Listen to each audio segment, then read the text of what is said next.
Back in session here, McBain, we left off, and we'll go back into Woodman Davis road fees. Now I want you to, like we talked about, the vehicle tax. Yes, sir. Take it now and go into the road fees, thanks. Yes, sir, I'd be most happy to. In light of Mr. Hopkins' presentation, I'd like to kind of show you the money that we've got to help pave those roads. As you see, this is fiscal year 14. These are actual dollars. The county collected $27.4 million. Of that, we got to keep 26%, or about $7 million. Per the levy, it gets distributed just like real estate property does. So $7 million. Now that's not just general fund. Keep in mind that's capital projects, the sewer fund, debt service. That's county ordinary. That's across the county. We all got to divvy up $7 million of road vehicle tax. So I prepared this because, as you recall, starting January 1, 2007, the General Assembly voted to ratchet down the vehicle assessment ratio from 10.5 to 6. And you say, well, what does that mean to us? Well, that means that we lose about $4.4 million in vehicle taxes that we otherwise would have collected, since they ratcheted that down. Now keep that in mind, that's 4.2 million, you say? 4.4. 4.4. Yes, sir. 4.4. We just lost 4.4 million in vehicle taxes as a result. When it was fully implemented, they decreased it 0.75 or 0.75% every year until they got to fully ratchet it down to 6%. And keep in mind, the local government fund is not funded according to the statutory formula. Next year, that's going to be about 2.7 million. So basically, we're losing about 7.2 million dollars. Yes, sir.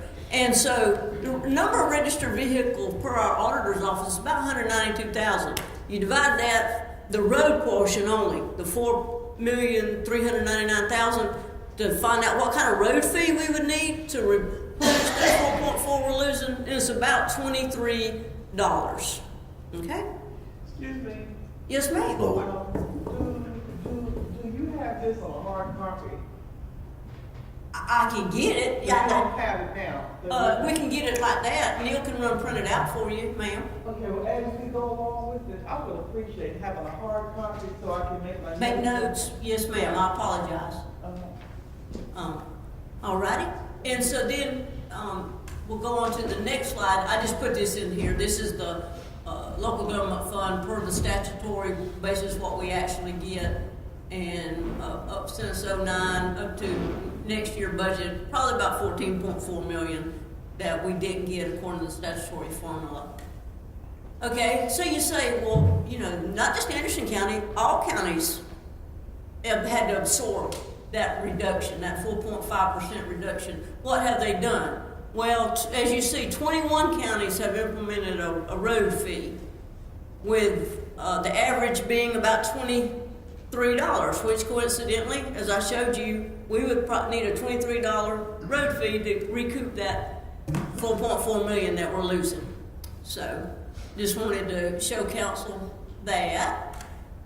And then, I think Mr. Allen brought up the fact that, well, your vehicle taxes typically go down about 5% because it depreciates every year. I took a 2013 Toyota Camry, and I contacted the auditor's office. It had about a $31,000 fair market value.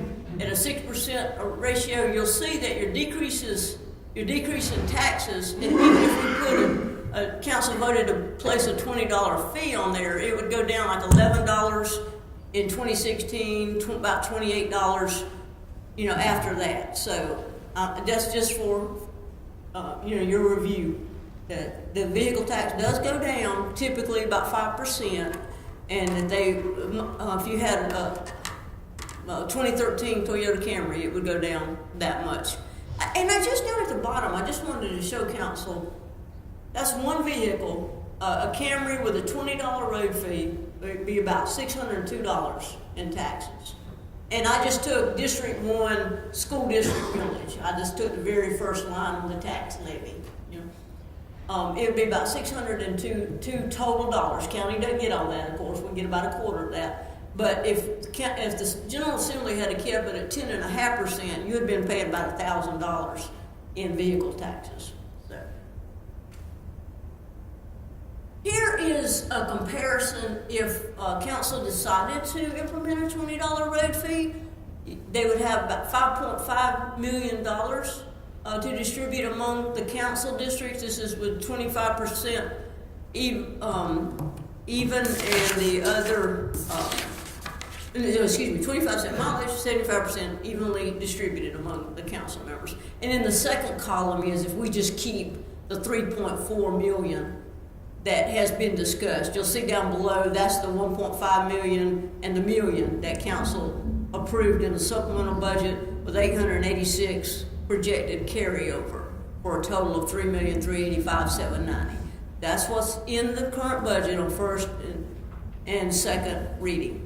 And on that, Rita, I just want to make a point on Ms. Davis, excuse me, that wasn't counting, nothing we'd get from C funds. That's right, that does not include C fund, we're just talking about the general fund. County money. That is correct. Very valid statement, sir. All right, was that it on any more questions on the road fee before we move on to new positions? Yeah. Ma'am? Yes, ma'am. Okay. Rita, let's go back to, that one back there. Okay. Rita, who set the road? I'm sorry, Ms. Floyd, we can hear you, get you recorded. All this time I'm still not. Yeah, I know.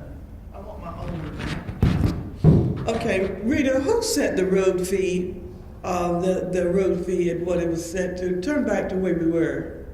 Right there, ma'am? No, the one right before, the one you had on there, that one.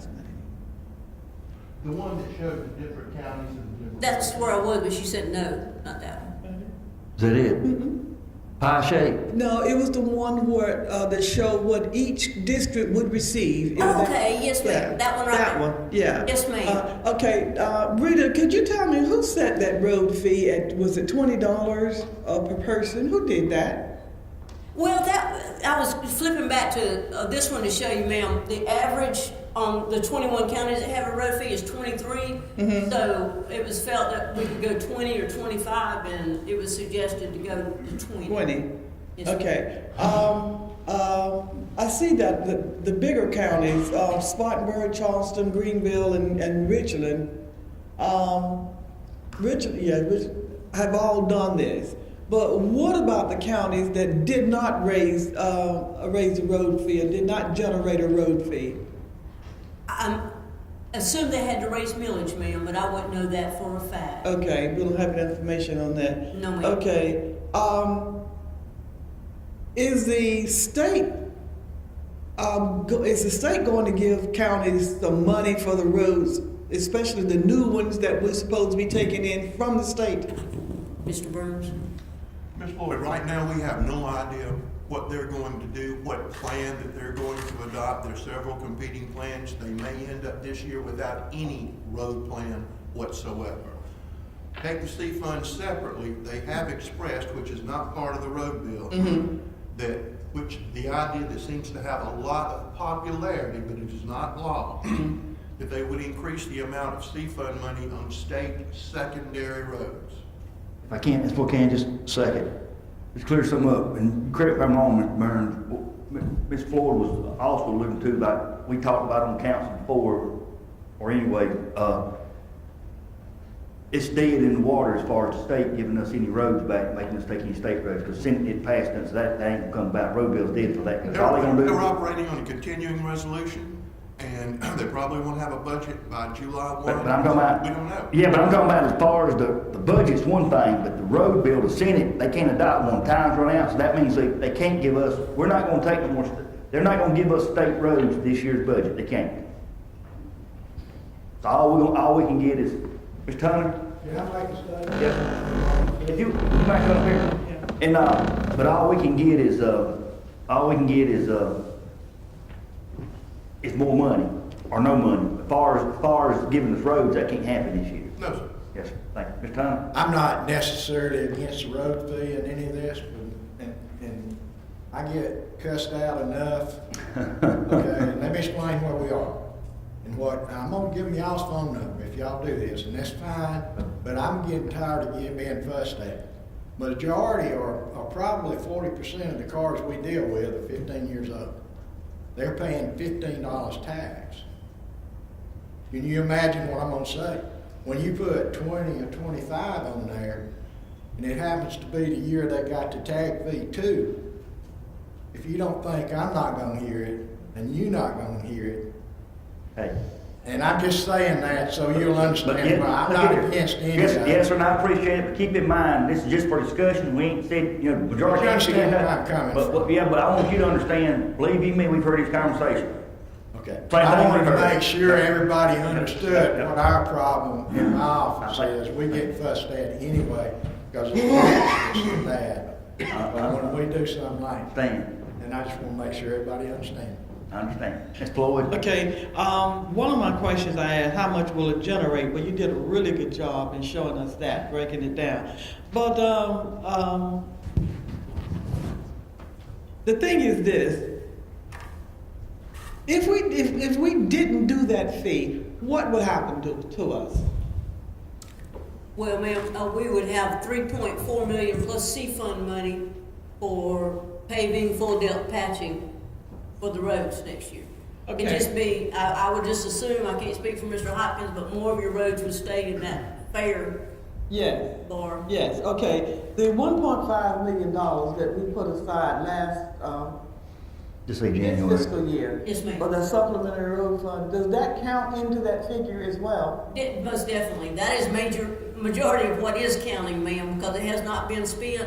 So in essence, if we keep the budget as is on first and second, council wouldn't have any new money next year. You'd have the amount that you already appropriated in the supplemental budget to spend. Okay, all Next right. year. All right, I'm gonna ask this question Mr. Burns? Chairman, Mr. and Russ down there, okay? All right. If we were able to appropriate that 1.5 supplementary money in the last budget, this year's budget, could we appropriate some more in the upcoming budget to cover the road? I don't know what type of budget council's gonna pass, but I don't believe that we would have the money necessary to do a supplemental budget again this time for that amount, without endangering our fund balance. Okay, but it just happened to show up in the last, at the end, because I think it was the chairman's suggestion that we did. We had the growth to come on, and plus the savings. We had, you know, for the administrator and his staff, the savings, we had council's due diligence. All that just worked out, and we took some money out of, I keep calling it reserve, but it's, But we took it out of the fund balance. fund balance, but We did. There's that philosophical debate on how large should the county's savings account be.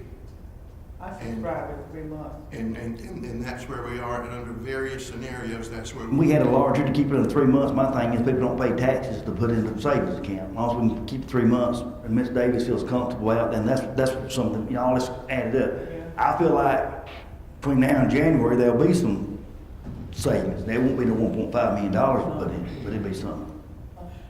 My question is centered around the fact of this money. Now, I know that, you know, I will pay what the law says I have to pay. And I don't pick and choose the laws that I follow. I try to follow what the law says, okay? But then there are some others that's not gonna be able to do that. And the phone calls and the talk that I've been hearing and getting is not good. It's not good. For a road fee. For a road fee, for a road fee. For the road fee. And I was trying to figure out, isn't there something else that could be done? And another thing, Ms. Davis, the road fee that you just showed us broken down by district, are there any exclusions in this? No, ma'am. None That's at all. everybody. It's a fee, that's right, so we can't exclude. They just, if you've been told or not, according to the administrator checked on this, because it was brought, nobody, by law, can't be excluded. Good. Nobody. Well, good. Well, see, that was the thing that was getting me. We excluded On some speed. people. Yeah. But I came up with this yesterday after I left a meeting I attended. I came up with this yesterday. I could go for that in the best interest of the county if, number one, everybody paid it. Number two, if our employees got a raise, because you know, we have some at the bottom now.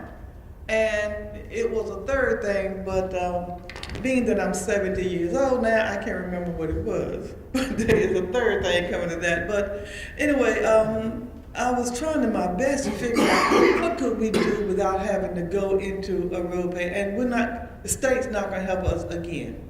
We can just forget that, right? I think not totally, but I think there'll be more money in C funds. I feel confident. The money they got, that's what they buy.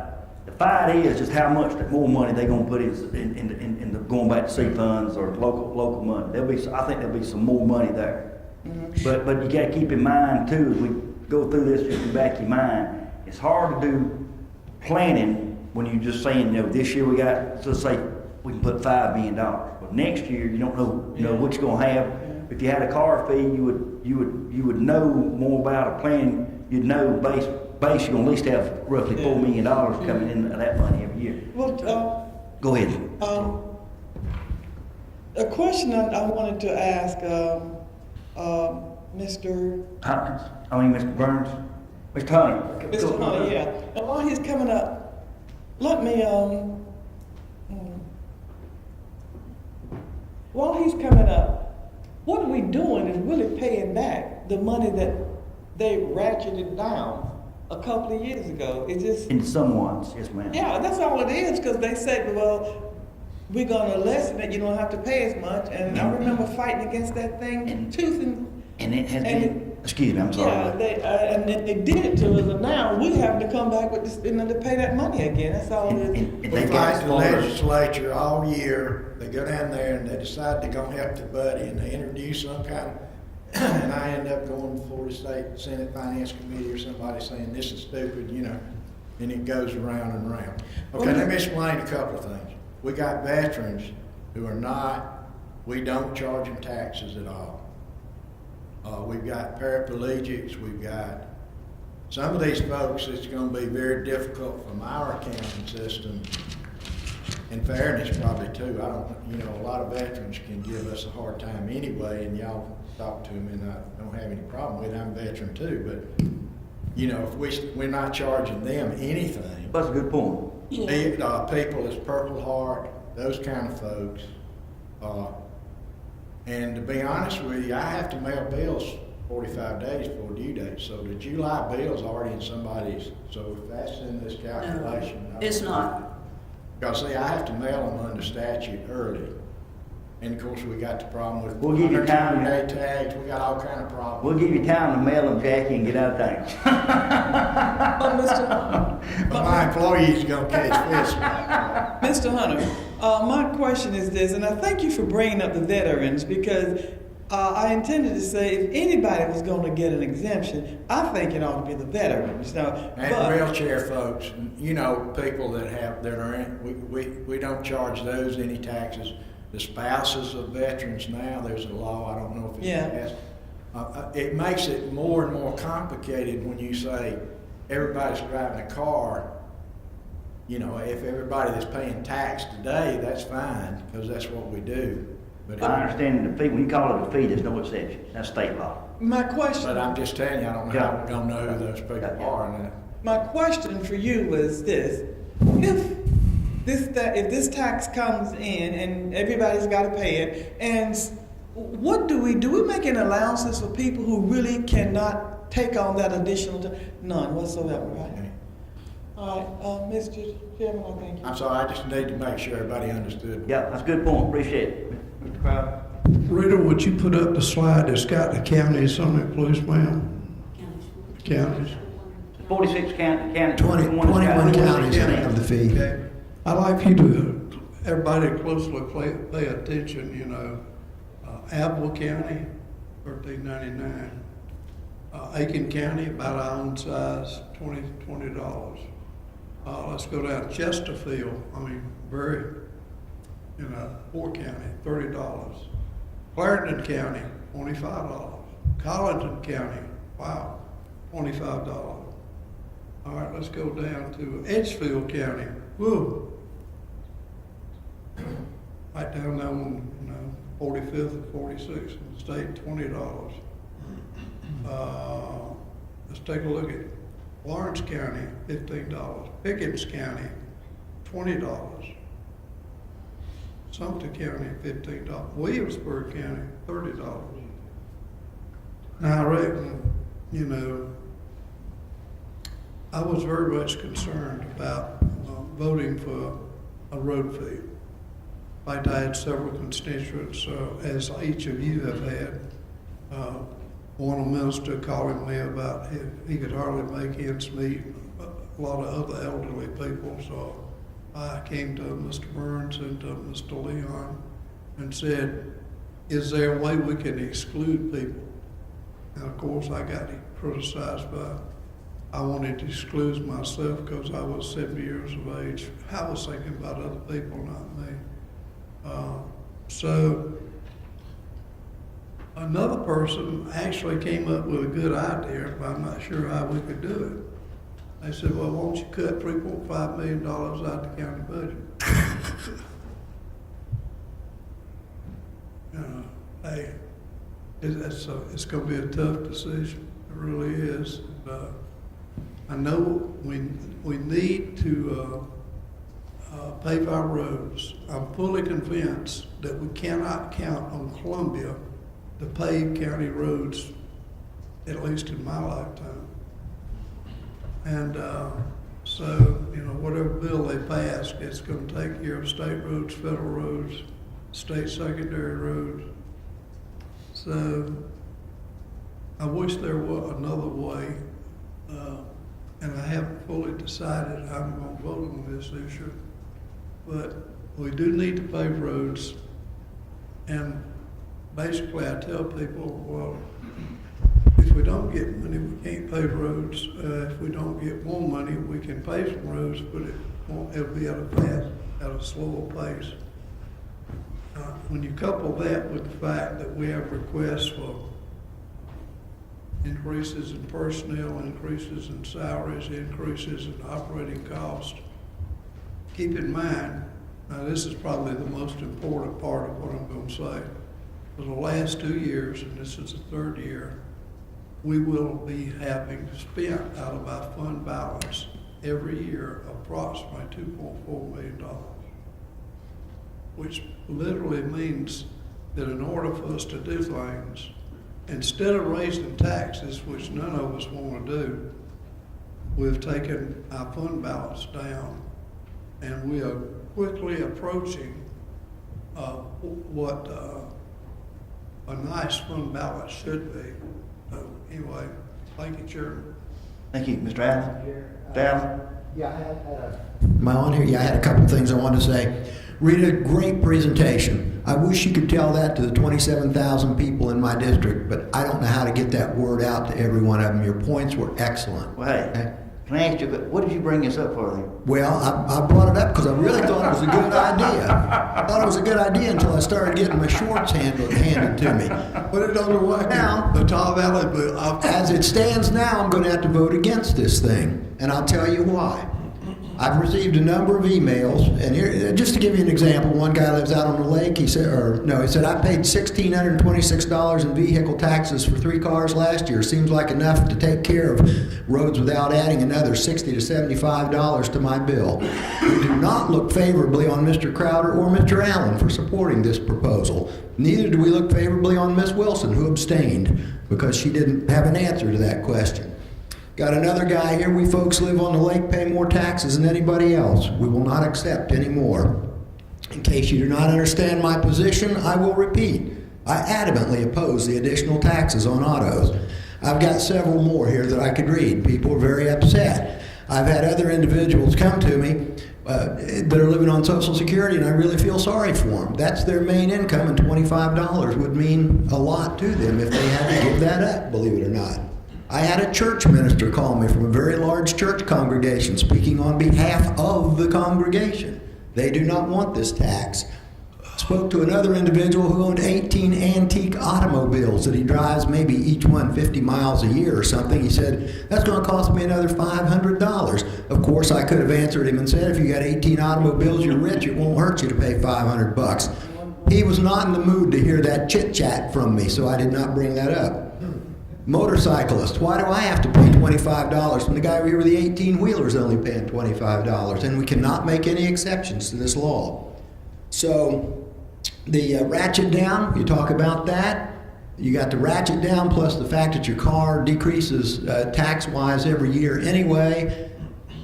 They don't care. They do not care. They do not want another tax added on. So my answer to this is, if you've got a chuck hole out in your street, go to one of your local home improvement stores, buy a bag of, I won't mention any names, buy a 50-pound bag of cold patch asphalt, go out there and dump it in the dadgum hole and fix it.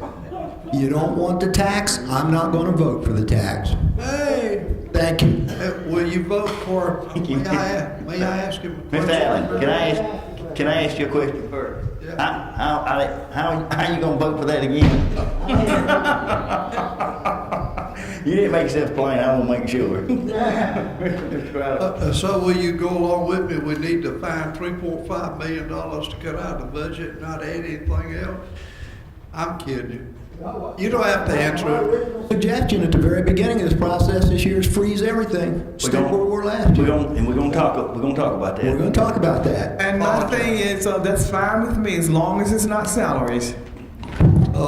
Brenda, you got anything else on the road fees or car No, things? sir, not if council doesn't. I think everybody did pretty good. But I wish there'd be more people. The two things I want to get out of this, I asked Mr. Davis to put this on the agenda, because some statements, I understand perfectly what Tom said, and I can show you, and I know everybody ain't emails and texts that I got.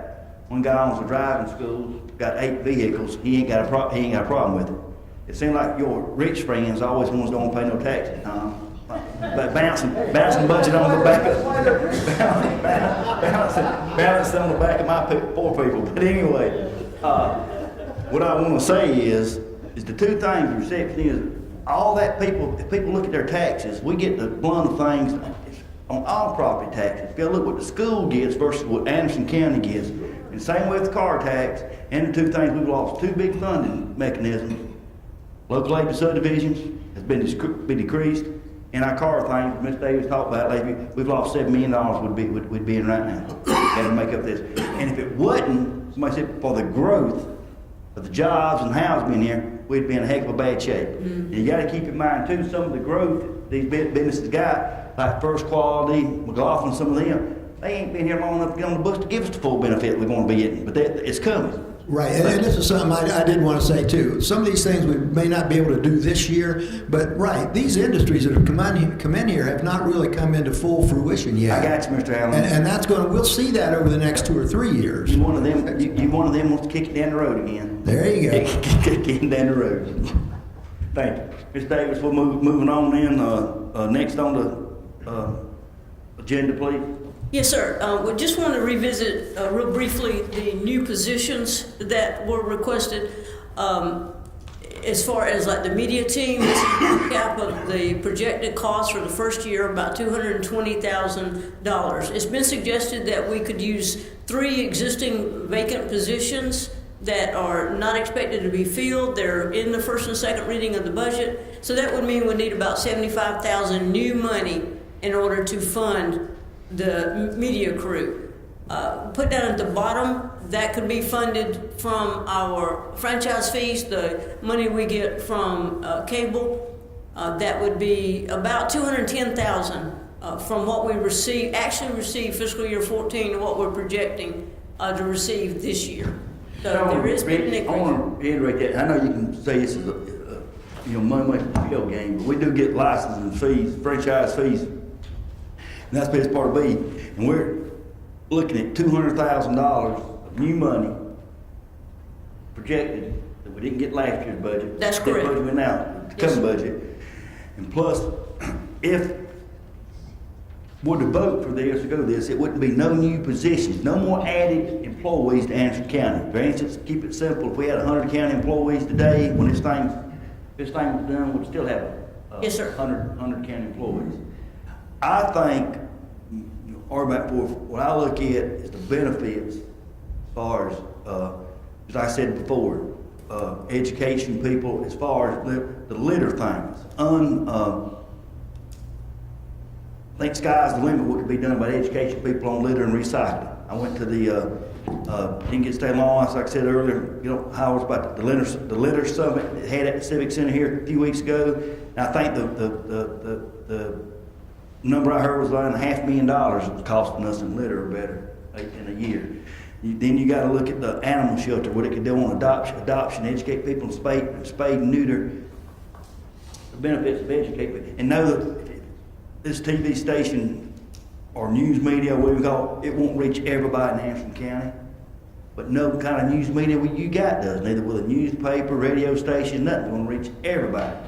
We can try to do the best we can. But I look very favorable to this, and I've talked with my constituents, not every one of them, I want to explain to this. I think this is money investment, and you'll get return on your dollar, come back in on doing this. And again, it is, we're in a tight budget getting this, but this is no new money. Mr. Chairman, also, could that media be used for advertisement? I was thinking about that last night when I was watching the city and the Anderson County station. There's two stations. One is done by the city, one done by the county. I don't know who's doing that second one. But anyway, they had a lot of advertisements on that one. Okay, we can't use it to advertise. But I am all for that. It was told to me, and I love the way it was said, that we need to tell our own story without allowing somebody to tell it for us. Councilmember Gracie Flores storms out of budget meetings. I never stormed. If I stormed, you would know it. All right, but I picked up my paraphernalia and I walked quietly and gently to the door. Okay, if we had our own thing like this, then people would see. All right, here's another one. Crowder, officials have to be willing to consider a hike. Now, when I read this, I thought it was a done deal. Hey, we got to be willing to do this because he said we got to be, well, the newspaper said it. We should have had our own stuff there telling our story. And I had another one in here, but I can't find it. But this is something whose time has come. We need now to be up on the innovative edge of what we're doing for our county, and we need to be telling our own story. I'm voting for this. I am going to vote for this, and I'm going to twist everybody's arm that I know. Yeah, and yeah, we are gonna have this in Anderson County because it's needed. I want the people in my district to know what I'm doing. I work hard, but a lot of them don't know that. A lot of them don't even know who I am. And I want them to know, I want my picture up there too, just like they do for the city. So this is something that we need to implement. Oh, I was sitting home in bed late at night, and I was watching at the South Carolina channel, and all of a sudden they put a robot in a hole, and the robot was going through the hole telling them where all the problems were. And I thought that was awesome, only to find out from Holt Hopkins that we have the same thing here in Anderson County. Did you know that? We've got it, but we don't have a way to let people know what we have here and what we're doing here. So it's a good thing. I don't know whose idea it is, but I think it's wonderful. My only regret is that I would like for it to be a little more diversity in it. That's it. And I sure do thank you for letting me say this. Mr. Allen, you have anything? Okay. Several questions. Number one, this franchise fee, does that go into the general fund? It does, yes, sir. Okay, second part of that, is that extra $209,000 already factored into the current budget? Yes, sir, it is. So really, it's not new money.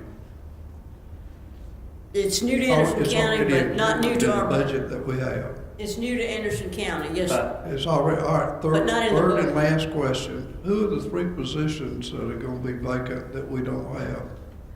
There's one in the IT department, one in the treasurer's office. and one, I apologize, I've forgotten the third one. Well, I've talked to those department heads and they do not anticipate filling those positions. I'm just curious. Thank you. And fine, Mr. Curtis, clarify one thing, you said that money, that $200,000 is, in the budget we voted on already took, but that's also the budget we have now, includes the media things. That's Yep, already- it does. That third position is the marketing director at ASEC. Yeah, it's already covered. Thank you. Yep.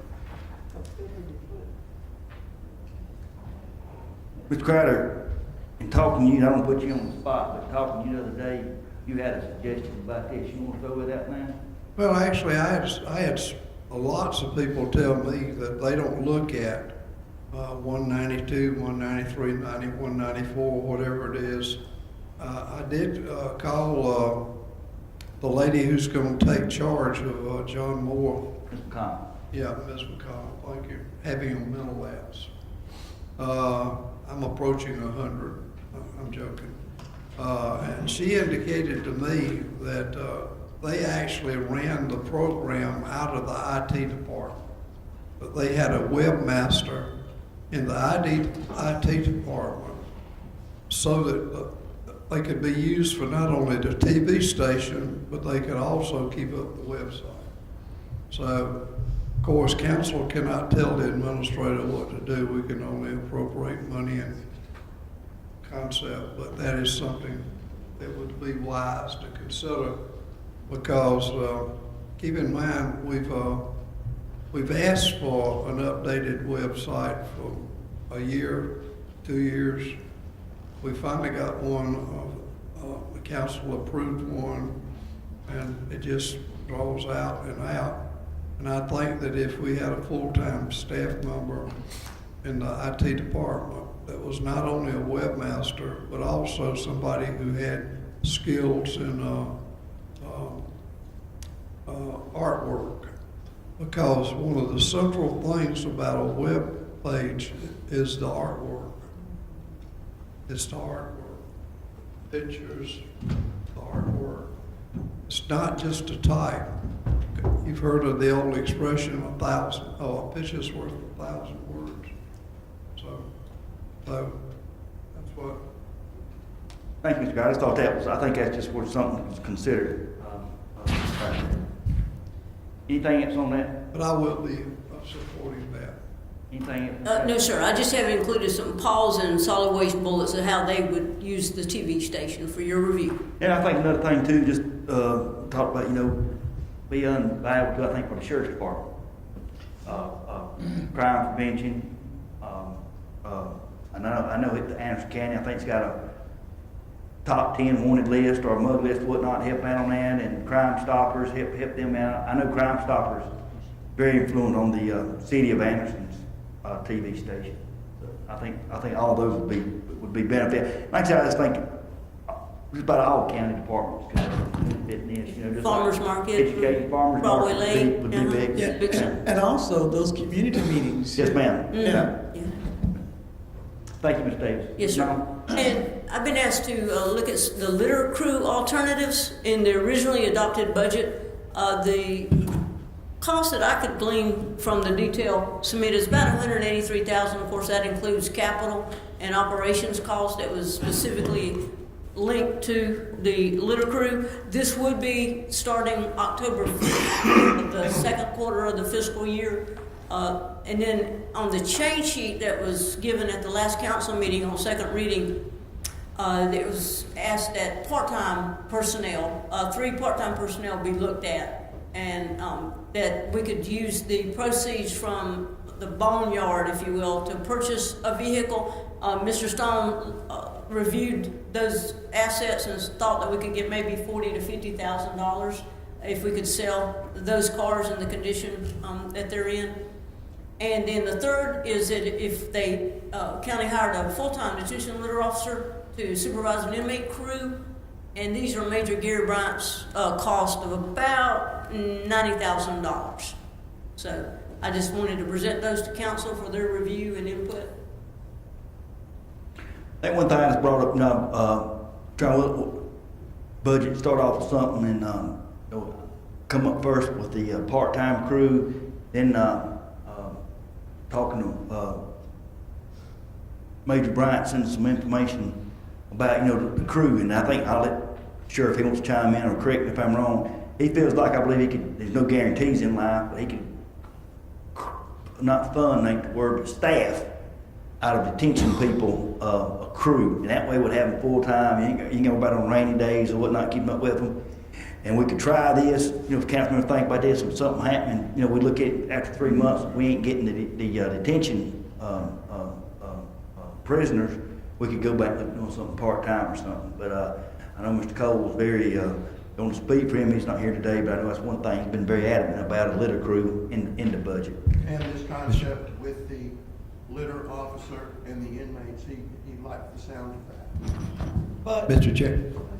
Mr. Allen, go ahead. Just very quickly for clarification too with the sheriff, you kind of answered my question, Tommy, but anybody that's put on that crew, correct me if I'm wrong, Sheriff, has to already have been convicted and has to be willing No. to do that? Yep, the convicted part would be right, talk to Major Bryant, I'll let the sheriff explain. I think they can get state inmates, nothing but to do with service. All of our work crew is state inmates. They have a big list throughout the state. People are available to work leave. So they're serving time. When they come to our facility, then they get so much credit off their time if they continue to do good work here.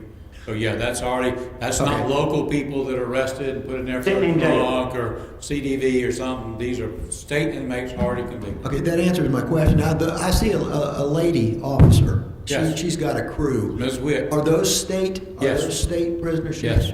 Okay, all right, thank you, sir. We have at any given time, I think 30 to 35 state inmates, depending on, the population at any given time doing, we supply one to every city. Every city's asked for one. We usually have Hope's not here, Hope is here. We had a juggling, because he's got people all over the place too, and every time we get them in, we have to prioritize who needs who, and sometimes when they get low. But right now, we've been pretty full, haven't we, Hope, in the last year probably from state inmates. Okay. They come and go. Just so you'll know, they are inmates, so they screw up, and we had 2 or 3 that were doing some work around the county. We sitting in the back the other day because they screwed up. So Sheriff, Now we got some more coming. just need to make sure crime stays at a high level then, so we'll have inmates for the litter crew, okay? Yep, Ms. Floyd. yeah, my thing is this though, these are state inmates. That's correct. Now, one time we were using local people, right? Local as in. As in people just sitting around and. Well, we do have an opportunity for those people that are sentenced. You have to be sentenced. These aren't people waiting to go to court. Yeah, I understand. So you're probably referred to some of those that have to come in on weekends to do family court orders and those kind of things, and we can have them do a certain amount of things. Yeah, That's probably what you're talking about. But the thing that I'm interested in, this is it's not a new idea, but it's one that I didn't know that we were flirting with. But if we go to this one, instead of hiring people outright to do this, will we be able to depend that they're going to be out there and they're going to be doing what they're supposed to do? Because I think the last time, if they didn't feel like going out, they didn't have to go out. No. These state inmates, when they're here to do a specific function. We have sick days now. Obviously, somebody's sick and ate some bad food that they can't go. But Ms. Witt's out every day with her crew. Well, not recently because she got somebody running in the back of the trailer not long ago. We had to buy a new one, so that's here now. But you're right. These are inmates. They sign up from the state. They come here to do a specific function, so they got to do it. If they don't do it, we send them back to wherever they come from. We get somebody else to fill the spot. And we only get 3 of them. Oh, we can get as many as we can supply. Okay. Well, that's a whole nother thing. We only got so many beds at the jail, so I want to go there. But you know where that goes. Well, I met Ms. If we got a place to put them, we can get them. I met Ms. Witt. Yes. I saw this sheriff's truck pulled over into the woods. And I went down the street, turned around, and I came back. I was going to find out what was going on. Yeah. And she's a sweet lady, but she had those guys with her. Oh yeah. And she explained to me what they were doing. It's kind of scary, but anyway, I think she handles it well, and anyone else. And Rita, I would point out, that salary there, obviously, wherever the salary adjustment goes, if there's an adjustment for starting salary, that'll be tweaked a little bit, I would hope. All right. While we're on this subject, I have a question to ask you. No, to ask the man behind you out in the audience, Mr. Gregg. Somebody told me that it was put up about a sign about the 10 messiest road in the district, in the county. Did y'all see that? He done it, he done it his letter summit, it was a slide. Yeah. The dirty, yeah. the Who dirty did dozen. that? That was staff, basically our staff. Well, you tell environmental enforcement officers. You tell Steph that I'm mighty upset, okay? Okay. Okay, because my house was between two of the roads, that the 10 dirties, and it's not the truth. It's not the truth, okay? Okay. But you just tell staff that we're gonna have to go down and redo that list. Because Amity Road is a dirty road, but it's not any dirtier than anybody else's, and Bellhaven Road is really bad. But there's some in Anderson County that's worse. And I just resented having my district just shown up like that, and nobody told me first. Thank you, Mr. Chair. Thank you, Mr. Manning. Ms. Davis, Yes, sir. Can we move on? moving on. The third one is the floodplain manager. Just wanted to bring that up again. That I believe it's Finance Committee recommended, I think, removing that position. It would add 42,680 to the budget. And they would be, my understanding, they would be cross-training the development standards arena as well. Just want to bring up one person put on the spot, not here today to talk to, Miss Wilson, one of the ones that asked for this. Yes, sir. We put back up and It was. bring us about the cross training. Miss Hunter, would you mind, put you on the spot, would you mind speaking to me about the cross training? What's the person to help you hold department? I know you probably could do the, what you asked for, do stormwater full time, but that person. No, so that is a total, complete discipline, Mr. Chair. I've spoken with John Batson. I'm sorry, I didn't mean stormwater, I meant floodplain and development standard. Your office, what I'm talking about, this, it'll be cross-trained to do more than just floodplain stuff. Yes, You know sir. what I'm They'll be talking about. doing our central duties as development comes in. That's commercial, land use development, multifamily subdivisions. All the duties that I have, I need someone to assist me with those duties. If you were to be out for a week, vacation or sick or something, and I know it depends on what's going on, comes up, but you could get real behind in a hurry, couldn't you? Yes, sir. Our projects will be delayed. You don't really have you ain't got a whole lot of We help. currently don't have anyone on staff that has that technical ability to keep our projects moving forward, Mr. Chair. Davis, you got anything? Anybody got any questions or comments from Ms. Hunter? Appreciate it, thank you. No. Okay. Moving right along. If you don't mind, sir, we're wanting to talk about the cost of living adjustment. Definitely need input council on this. These are just some recommendations that's been tossed around. This is general fund cost only. I will point out some things that have been discussed is bringing all employees up to a minimum salary of $20,000. That mainly affect your animal shelter and your building and grounds custodians. That's about $54,000. Bring everybody up to the minimum of the new pay grade recommended by the consultant. That's about $431,000.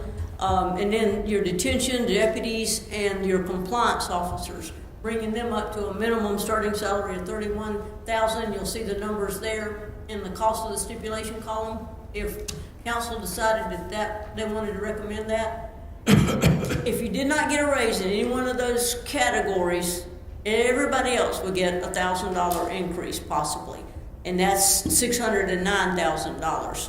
And then as late as yesterday, we were talking about the communications starting salary. Hold off on that just a minute. Oh, hold off on that. Okay, prior to that, Going back to what you just said on this other thing about pay raises, what, somebody, the year we in right now, fiscal year. Yes, sir. Not calendar year, but fiscal year, the budget we in right now. yes, sir. If anybody has gotten a pay raise, and we've given quite a few, I know along with those pay raises, they've been, job descriptions have changed somewhat or Yes, sir. whatnot. Boy, my point being, Are they on this list to get a pay raise too? They're not gonna get 2 pay raises. At the current time, but we can take them off prior to Okay. Tuesday night's third reading. That has recently been another option. Well, I just think that's something council will look at. I mean, you know, we ain't got so much, I want to help our employees do all we can, but you know, you take some people ain't got none, you give some people 2, that's, you know, you can't do that. Nope. Piggybacking on that, what about people who are retired and have come back and all of that? They don't get pay raises. In these numbers. I beg your pardon?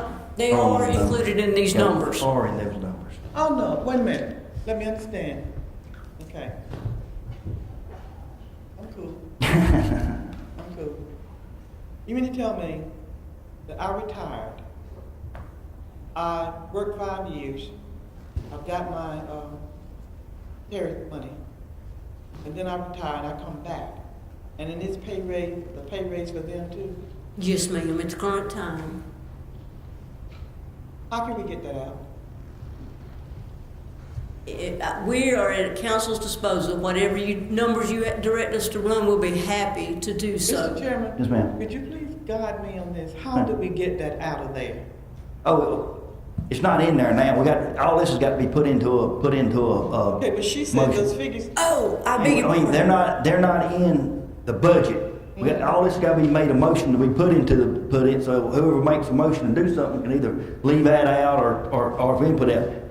These numbers here, that she's talking about is not part of the budget. No, ma'am. Right now. I apologize. I misunderstood your question. Okay, all right, good, because I was having a hissy fit. But they are in the current budget, sir, as far as 2% across the board. That was everybody, they're in there.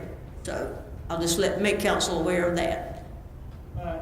And so, I think that'll be changed, tweaked somewhat, in one way, shape, or form. okay, yes, sir. The 2% across the board, I'm just saying, I think it's the majority of council, that will be tweaked some way, shape, or form. I'm just saying. Okay. She was sent out majority, the state retirees and the people's already got a pay raise once this year or whatnot, Yeah. they in the current budget that we Okay. voted on twice in readings. So we need. For 2 mil across the board. Okay. I thank you. You through? I know Mr. Allen's got something. Okay. No, I'm just saying. Okay, I just want to, Mr. Crowder, Help me a little bit, please, Ms. Davis. Let's just take the second line item, minimum of new pay grade, $431,000, but then over there, total cost $486. Does that just mean that's the fringe benefits in there too? No, sir, that's just the cumulative cost on the Oh, far right cumulative. column of each one of these options. Yes, sir. if I could, I just want to clarify something that Ms. Flora something.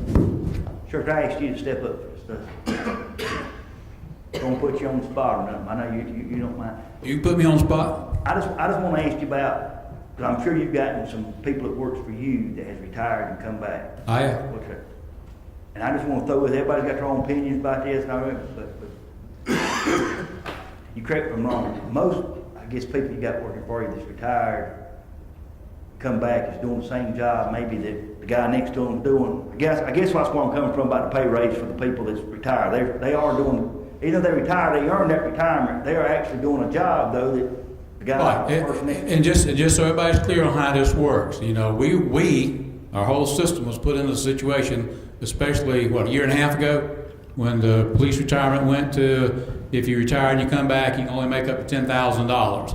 So that took a whole lot of people started going out. I had probably 15 people. Way back when this was allowed to come back and work, we took a position at the sheriff's office under a different sheriff, under Sheriff Taylor, Sheriff Crenshaw continued the process. And my position is this: if you retire and come back, and I keep you in the same position because of your experience and all, then I'm gonna pay you for the job you're doing. So we have.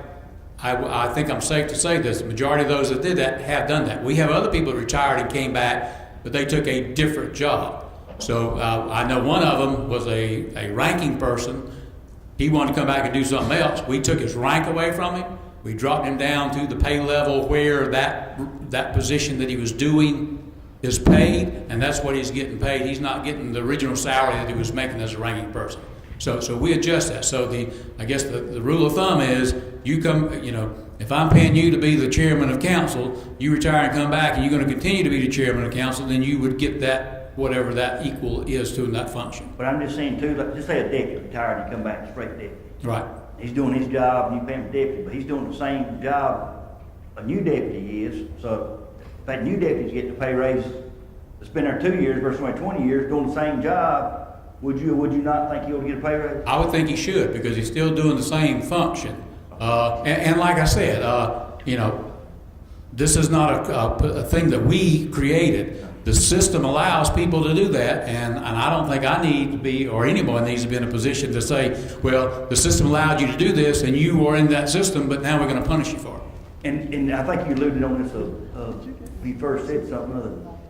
The system really, if you was going to be smart about it, forced you to retire. Because if you didn't, you don't. This last 12 or so people, otherwise they wouldn't retire, because they'd still be they'd be booking up to 40 years in retirement instead of taking their 30 or whatever they did, because it pushed them into that position where if they waited then and came back and then say they went to Anderson City, they could only make $10,000 a year.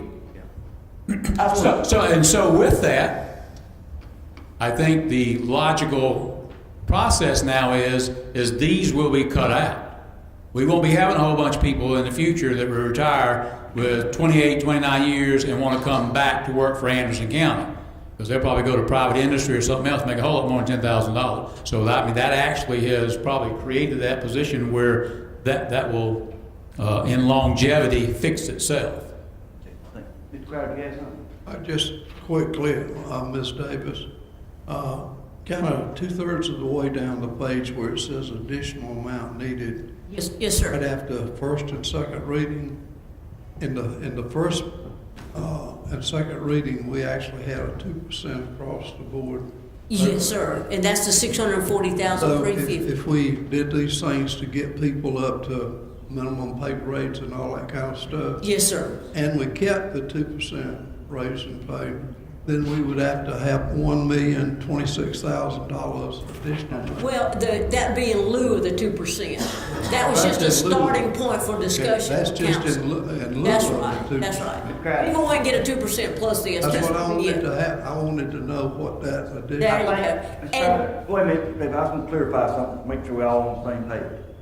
What this is showing, what you just said, bringing people up to minimum, bringing everybody up to at least 20,000. Yeah. Bring the minimum up, and ones that don't fall in that effect, according to this screen, everybody has to get $1,000. or 750 or 500. We put those numbers in there for consideration. Not necessarily 2%. Oh, no, 2%. That's kind of out the window, but that was the starting point. The numbers that you got is including state retiree people It does. and people that got pay raises already this past fiscal year. Yes, sir, it does. It does. Thank you. Yes, sir. I just want to clarify that. Yeah, thank you. Pursuing that, so in other words, we would still need to come up with an additional $1 million. Yes, sir. All right, so that equates to, well, see, right now, the budget that was passed on the first and second reading did two things. Number one, it required us to spend $2.4 million out of fund balance. Yes, sir. And number two, it says we were going to increase our millage. Well, it's 2 mills minus the stuff of other things, so about 1.3 mills, right? Yes, sir. So this then means for $1 million, each mill brings on another $600,000, so this would be about another 1.6 mil. So we'd have to raise taxes instead of 1.4 mills, 3 mills. Well, in actuality, as we go on, we'll see the usage of fund balance potentially for council's consideration. Well, I know that, but And I'm saying, again, If you did not want to use fund balance. do not Right. take any more out of fund balance. Mhm. And quite frankly, I think that we need to stop taking money out of fund balance. I don't mind going along another time taking 2.4 million out, but I think at some point we need to stop spending fund balance, because we are reaching the point, don't you agree, that we're now, at a tipping point of where we don't need to do it so we can maintain an average operating reserve. I think Mr. Dunn was. I was gonna say, and I understand you saying, Crowder, and if she gets through this, and I've asked her, she's about to have this thing show where this money's coming from to be paid for, not just fund balance, some other things, different options for council to speak to. But on any of your scenarios, you got or you put together, correct me if I'm wrong, you got a fund balance of $3 million. I mean, I'm sorry, 3 months. Yes, sir. Keep that. That's our critical threshold. And, And do all these things? yes, sir. And do all this? Keep fund balance. I don't believe it, but I mean, I'm sorry. And we got a slide on here about fund balance to show what's done in fund balance every year. Keep in Yes, sir, mind. a little bit later I'm on. getting that, but I think church wants to. I just, and just retire and come back, and the interesting process of that, and our industry has asked this question of the state, and they've ruled us down. But just so you'll know, and I don't know if you can give me off the top of your head, if I got a guy making $40,000 and he was putting into the retirement system, that would be how much he's putting into the retirement, whatever that percentage is. Mm-hmm. So you know, you haven't retired yet, and you're putting in every month, so that when you retire, you got that money to come out. Now you do retire, so now you start collecting that. I hire you back at that same $40,000. You are still putting in that amount of retirement in the retirement system, and you're not getting any benefit of it back out. But that's because the state. I mean, the FOP, I think, took the state to court on that, and the court ruled against law enforcement. Explain, and I don't talk to Ms. Flo about the reason some of your officers, the last 10 or 12 probably retired, about the state changed the law. Yeah, the state changed the law July last year. July 1, 2012. I believe. 2012, July After 2012 30. says that, Ms. Floyd, you're one of my deputies, and you've been there, and you're a captain, and here's where our people have got into this. I'm one of them. I started when I turned 21 years of age in October of 72, and I started in November of 72. So when I got to 28, 25 years of retirement, I certainly didn't think I was old, you know. So we have a lot of those that are still working, 25, 30, 40 years into it because they're still young folks. But what happened is the state said in 2012 or whatever it was, if you retire, you can retire and start collecting your retirement. But if you come back to work for the same police retirement system, you leave the sheriff's office in Anderson and you go to Richland County and they hire you, you can only make $10,000. So that means Richland County would hire you, and when you work, if they're hiring you at a patrol lieutenant, then you only go work. They're not going to do that because you can only work 2, 3, 4 months, and you're at that 10,000. You got to quit working for the rest of the year. So that caused a bunch of people that were past that 25 years to say, well, I need to go ahead and retire now, especially if my agency or another agency will take me at a higher salary, because it went in effect the January of that year. It was a 6 months period. So I had a whole bunch of people retire in June-ish of 2012 or whatever it was, because then they come back in the system and stay at whatever we could pay them for the job that they do. So, I mean, that's where and with that said, that's why I said that will probably not happen in the future. We will not have many people, I mean, if they do, they're going to come back and work they're going to get $10,000. We have them doing deliveries or something. I don't know, it's a part-time job. Thanks, Sheriff, appreciate it. Ms. Davis? All right, moving on to the next item, we're going to just briefly remind council that there was 15 million GOB provided for in the budget. That was 1.8 mils was provided for debt service. That's in the current budget that was approved on first and second reading.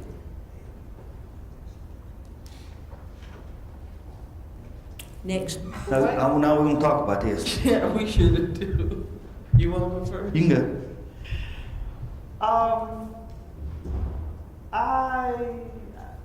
I didn't like this from the get-go. The new building is needed, but not this year. We've got too many other things that now are coming to the front. Kim, make sure. I apologize. We have too many other things now. Since this new economy is just beginning to get started, and all those things that we put off in the past, that we've got to take care of. And this building is like the big elephant that surrounds the little fleas. Okay. there are other things that we can do that will help us reach that goal of getting a new building, but I don't think this is the year. And you know, I have been very, very adamant against putting that Dolly Cooper Park in there. And I will say it, and I will say it every day, and every time I get a chance to, I will say it. The hospitality tax, you don't need to laugh, Mr. Dunn, you know I'm right. The hospitality tax would have taken care of this. You saw where the city took 1 month revenue from the hospitality tax of $199,000 and bought that old Anderson County Education Building. This particular district could have voted a long time ago for us to have that hospitality tax. But he told me that his people told him, all 200 of them, I think he has about 22,000, but all 200 of his people told him they did not want that hospitality tax, which would have been a penny when they go out to dinner or something, because most of them live in Greenville, and so they go to Greenville to pay it. But now here is $265,000 on the backs of the taxpayers to build that park up there. I resent it. I resent it with everything in me. The hospitality tax is needed here in Anderson County. I am scratching for money for the children to get into the camps this year. The need out there is great. This money could have gone for recreational purposes. I think that bond, that GOB bond, could be a way for us to use it this year to generate income for the salary positions that may be needed, the new positions that may be needed and salaries. That is the biggest thing right now as far as District 2 is concerned. A new building, $14 million when we have a jail to build. I brought that information out the last time. If we don't build that jail, they're going to build it for us, and then they're going to hand us the bill. And then what are we going to do? There are places where we can house the folks across the street from us until we can do better.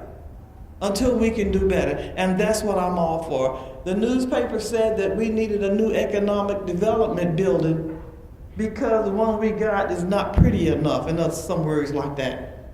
You know, the heck with that. We're trying to help people to buy bread and maybe a little piece of bacon to go with it. We can get pretty 2 or 3 years from now.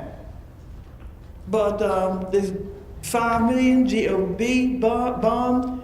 The people will hold our feet to the fire for this one. And that's what I gotta say. Thanks, Floyd.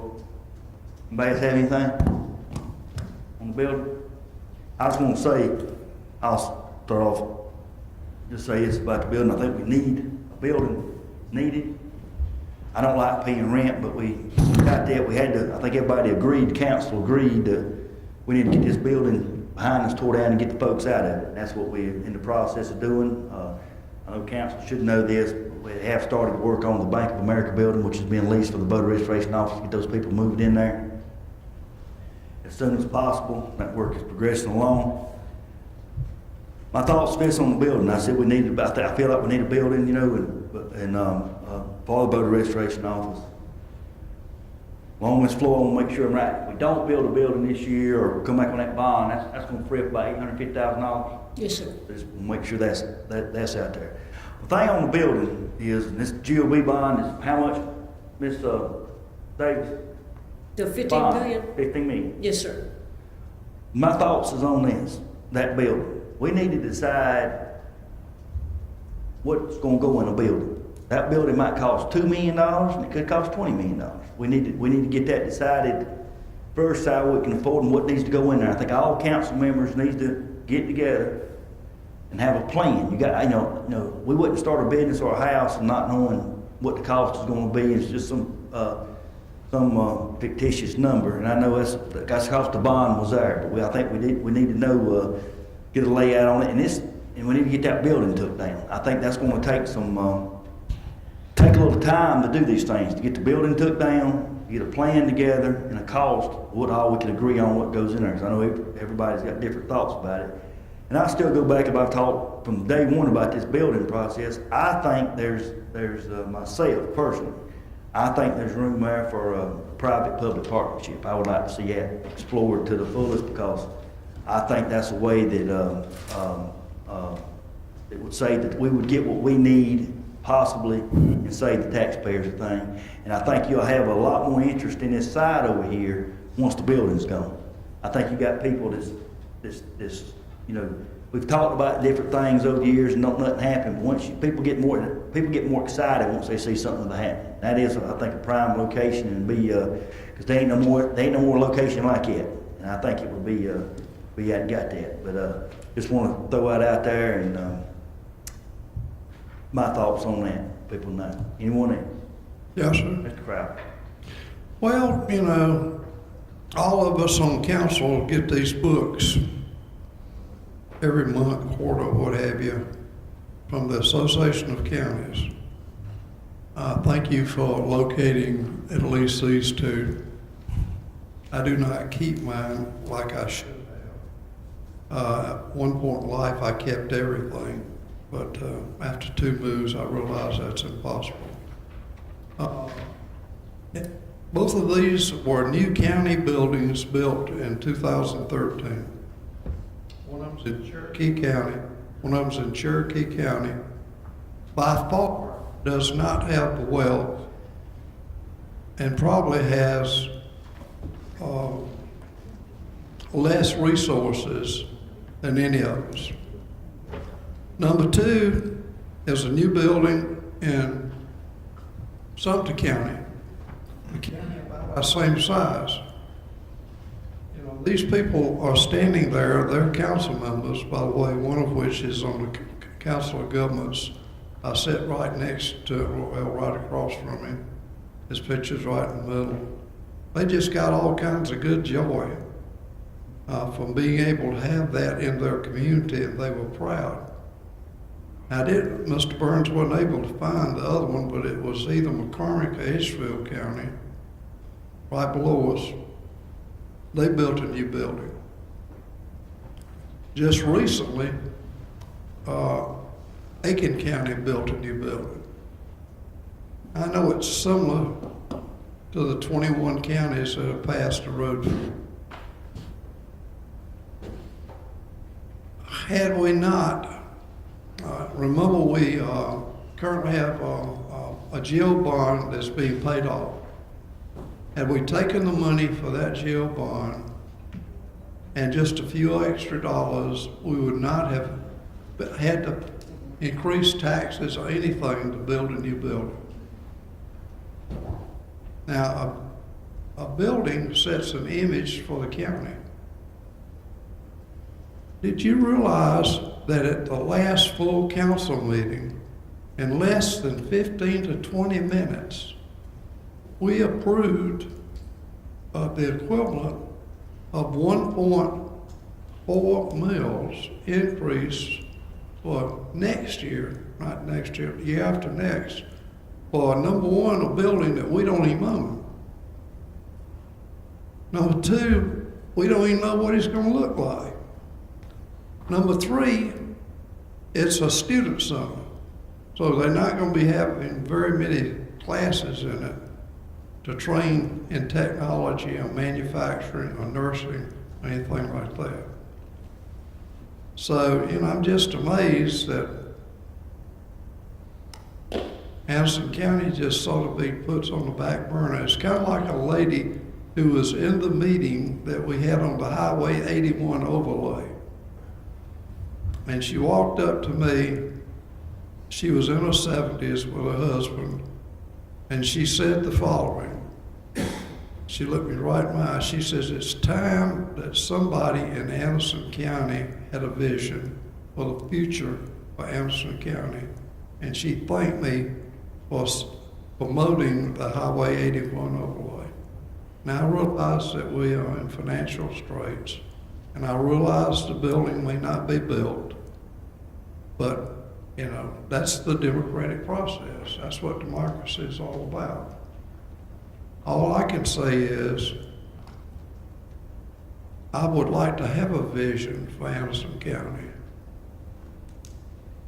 And so, with that, I yield the floor back, sir. Yeah, just a comment on the building too, and I know Mr. Crowder. Mr. Crowder and I are probably on the opposite side of the coin there on the building, because I can't see doing a building this year either and obligating the county. That'd be about an $860,000 a year payment, Rita, for the bond. Is that right? It'd be more than that, sir, for Okay, anyway, a lot of money we'd have to put out. Now, it's been mentioned that Cherokee, Sumter, maybe McCormick, Edgefield, and Aiken have all built nice new government buildings. That's the image they're going to put out there. And we have just a poor little meek old rectory building over here for economic development, which apparently doesn't look very good. So I told Mr. Crowder the other day, I said, now remember, the meek shall inherit the earth. We have kicked those other counties' rear ends up and down 85 over and over again when it comes to economic development out of our meek little building over here. So just remember, clothes don't make the man. The building doesn't make the economic department either. Thank you. Mr. Pitcairn? Mr. Chair? Mr. Crowder, I assume we'll go to you. Three of those counties are not on I-85. Cherokee County is. Now, Cherokee County has done some pretty good stuff. They got a huge bulk distribution center that not within how many months announced a huge addition to it. So Cherokee County's on the road. Plus, they got that big nuclear energy plant going there. So thank you, sir. Ms. Floyd? Thank you. The Economic Development Building is a good building. It suits the purpose of what we need. When we get people to come to our town to look for maybe building here among us, they aren't supposed to be sitting around in the building. They're supposed to be getting out and looking out. Where we need some work is right here. Do you know you're sitting in 1920 seats? These seats are hard. We have people that come here to stay for hours sitting in these seats. And we have people complaining. I have not heard not one economic development person that come to Anderson to complain about that building over there.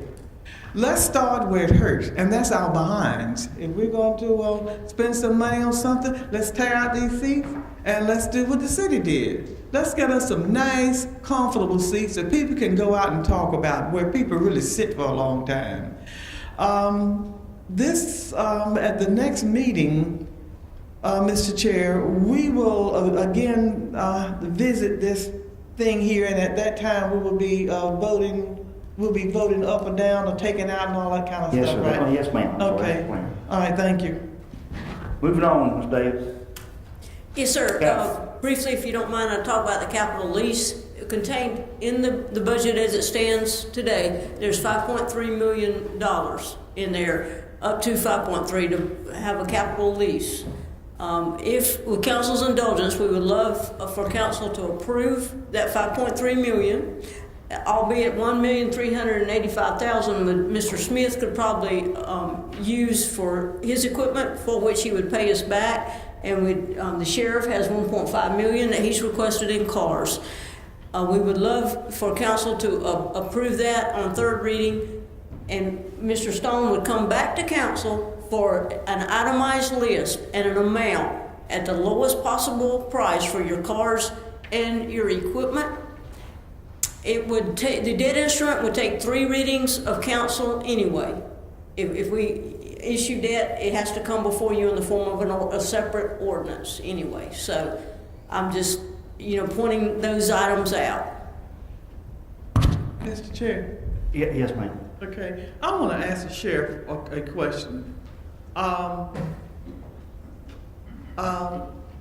Mr. Sheriff, why is it that when a sheriff officer is not working, he has his time off and everything, why isn't his car put back into rotation until it's time for him to go back to work? wouldn't that help us save on the cost of cars? Because sometimes we have cars just sitting there, you know? He goes back. There are studies all over the country that we look at, and even this council and other councils have looked at. When you assign an officer a car, he keeps better care of it, it keeps better maintained, and the other flip side of that is he's on call. We just started looking at this little baby last Saturday. I called out some almost 20 or 30 people from home on their days off, and they were able to get in their car at home and come to the scene versus getting a personal car, drive all the way to the sheriff's office where their car would be parked if you parked it, and they'd have to get in that car and then come to the scene. If we have an emergency, doing weather events and all this, we can have people go from their home right to the scene, block off roads, those kind of things. And if you're talking about less cars and more people driving them, that is usually a disaster. If you'll remember, the city of Anderson used to do that. And they just went through a process where they got enough cars to issue every one of their deputy officers' cars, even if they live way out in the county. Because here's what happens. The car runs 24 hours a day. I get out of it at 5 o'clock, well, in our case, 12-hour shifts. If I were to get out of the car at 6:45 at night and park it in a parking lot and get in my personal car, go home, now you get in that same car, now you're going to drive at 7 o'clock in the morning, you're going to park it, and Mr. Crowder's going to get out at 7 o'clock in the morning and drive it, and it just goes 24 hours a day. I tell the old story that Richland County Council years ago took it upon themselves to order cars, and they ordered Ford Fairmonts with 6 cylinders, and we didn't have take-home cars. It was a rotation. Them suckers fell apart in 6 months. I mean, absolutely fell apart. But that's the theory behind it. They're on call. The peripheral of that, studies show, because we do let them use the car, they have to have a presentable uniform on. If they're in the car, they're on call. So if they hear a call, we have quite a few. Randy Kramer several years ago was going to the store and caught a house robber right down the street from him because he happened to be on the radio. And when that car is out in the neighborhood moving, the studies show that people see the car, the crooks see the car moving. And all the advantages of having a take-home car far outweigh the parking the car so somebody else can then drive it. Okay, is it a fact that they can use that patrol car to do personal things at times? Yeah, like I said, if they want to run down to the store and get something, if they have to be presentable in a proper pair of pants and a shirt designating. We have an issue with that. A few people every once in a while. We usually address those. Issues with that when? Every once in a while, we'll have an officer. Hey, I'm just going to run out here and jump in there, and he's got a little T-shirt on or something. Well, they get disciplined for that. But I've never seen that. Oh, exactly. So the point is, if they need to run to buy groceries, we allow them to do that. That car is going down the road. It's sitting at the parking lot of the grocery store. Mm-hmm. It's sitting in the neighborhood. It's moving, mm-hmm. And the more movement you see of a marked unit, the better off the community is. Mm-hmm. Now, I want to make something perfectly clear. Mm-hmm. Okay, so we got over there in the newspaper. I want to make this perfectly clear. I live across the street from an officer, okay, who has a patrol car, okay? This has nothing to do with him. Right. All right. This is what I've been hearing from folks, because I talk to a lot of people. Going to the grocery store is a social affair for me. But I do not want to implicate my neighbor. He's a good officer. He does what he can for the community and everything. But I'm asking these questions because I'm hearing other things out there in the street. Right. Okay. And like I said, there have been instances where we have a major instance. Some of our guys, they sit home and have the radio on, and when they hear something going on down the street from them, they'll jump in their car and go and sign on and say they're going there to be first on the scene, which obviously makes them arrive a lot quicker than somebody else coming from somewhere else.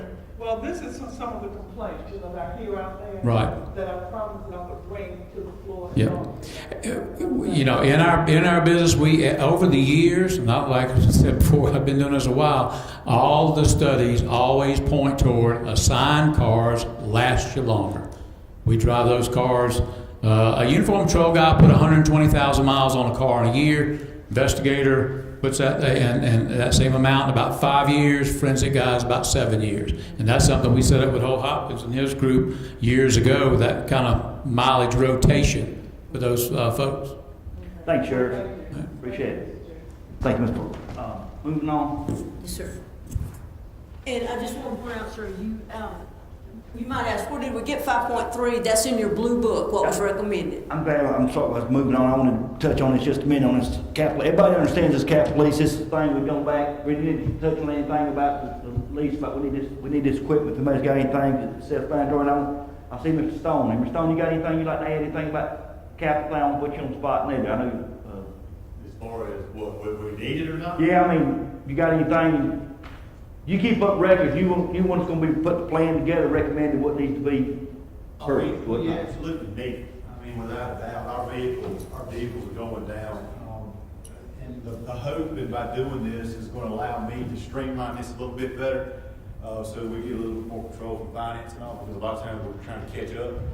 By doing it this way, will allow me to buy things over a period of time, so as we need them versus having to wait around the budget. Because there's a lot of grants and things that I've been looking forward to doing. I can't do that because a lot of times grants you the money now. And with the way our budget works, it's not always available. So I hope doing things like this and the way we're moving is going to help us in the long run.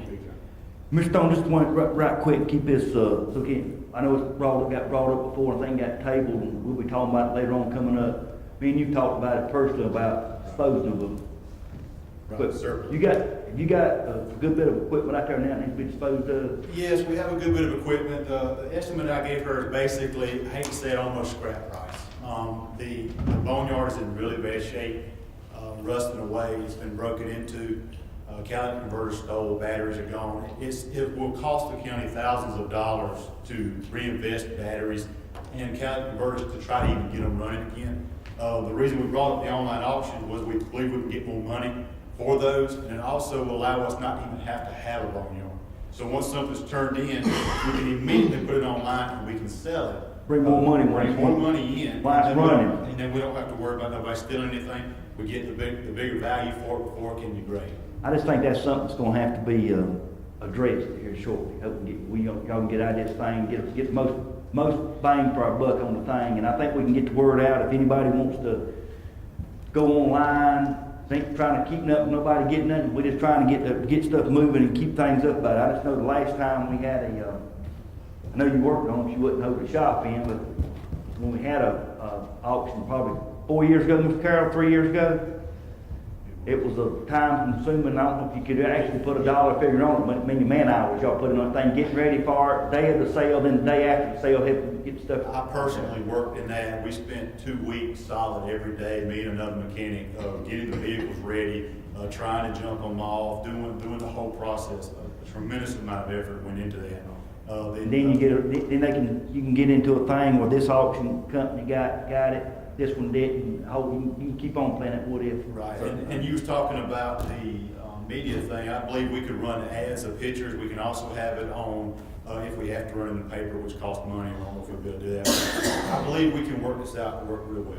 Thank you, Mr. Stone. Anybody got any questions, Mr. Stone? No, Mr. Stone, I first heard of this project when you were so kind to come talk with me about your budget thing, and I think I thought then, as I do now, that it was a really good idea, and I commend you.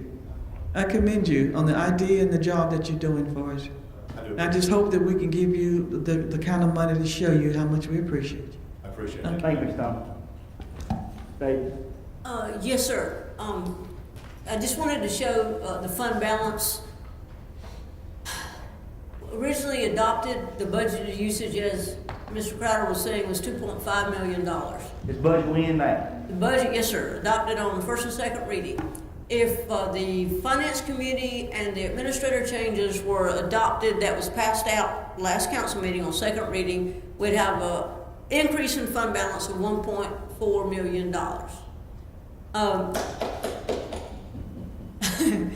But then, let's talk about if we did some of the changes that we've just been discussing. Originally adopted usage there in the middle of the page is 2.5. The general fund changes with the new proposed positions, no road fee, and no building. We would add back to fund balance about $378,000, and I can get council a work paper, showing that $378,000. Also,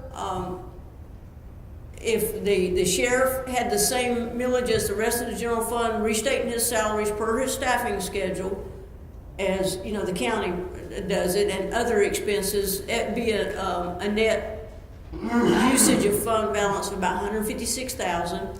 Then I would love to, if council would agree, to put that $300,000 in contingency, because we could potentially be tweaking some of those expenses.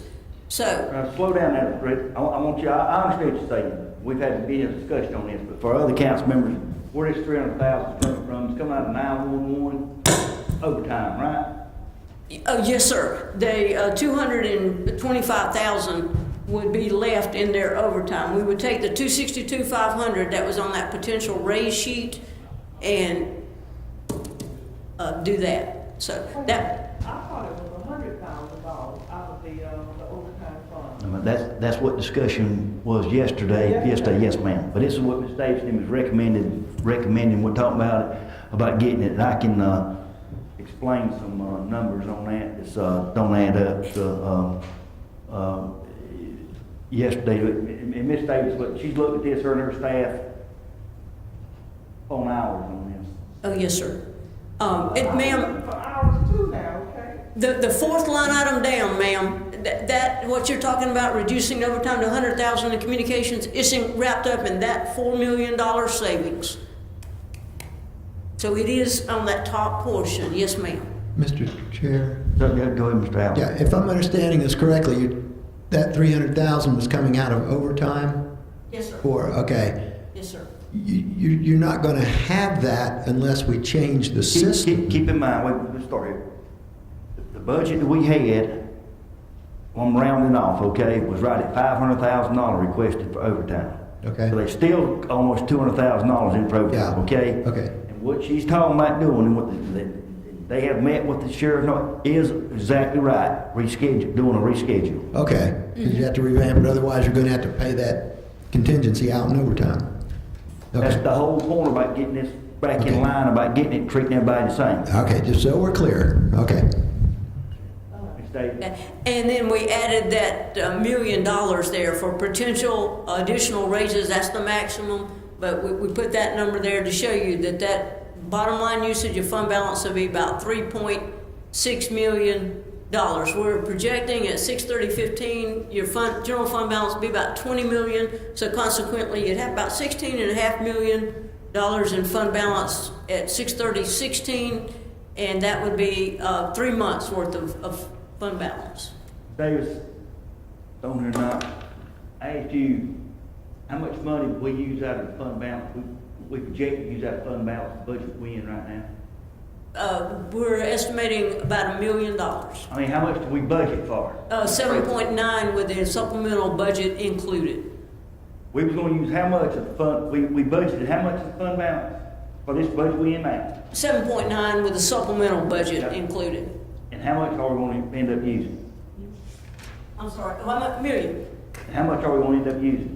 You project? Million projected, yes, sir. And what might mention that we're projecting about 600,000. Yep. Probably gonna have to move over. 600,000 of that is we're gonna have to move over to the sheriff's savings account, probably. So, We didn't use as much as we budgeted, is the bottom line. yes, okay, and so, we have, Excuse me, go ahead. no, I want to put this thing on my shirt. Now, if I cuss, everybody will hear me.